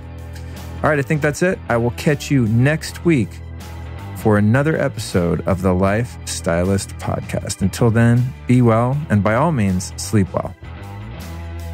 This episode of the Life Stylist Podcast was produced by podcastmasters.net.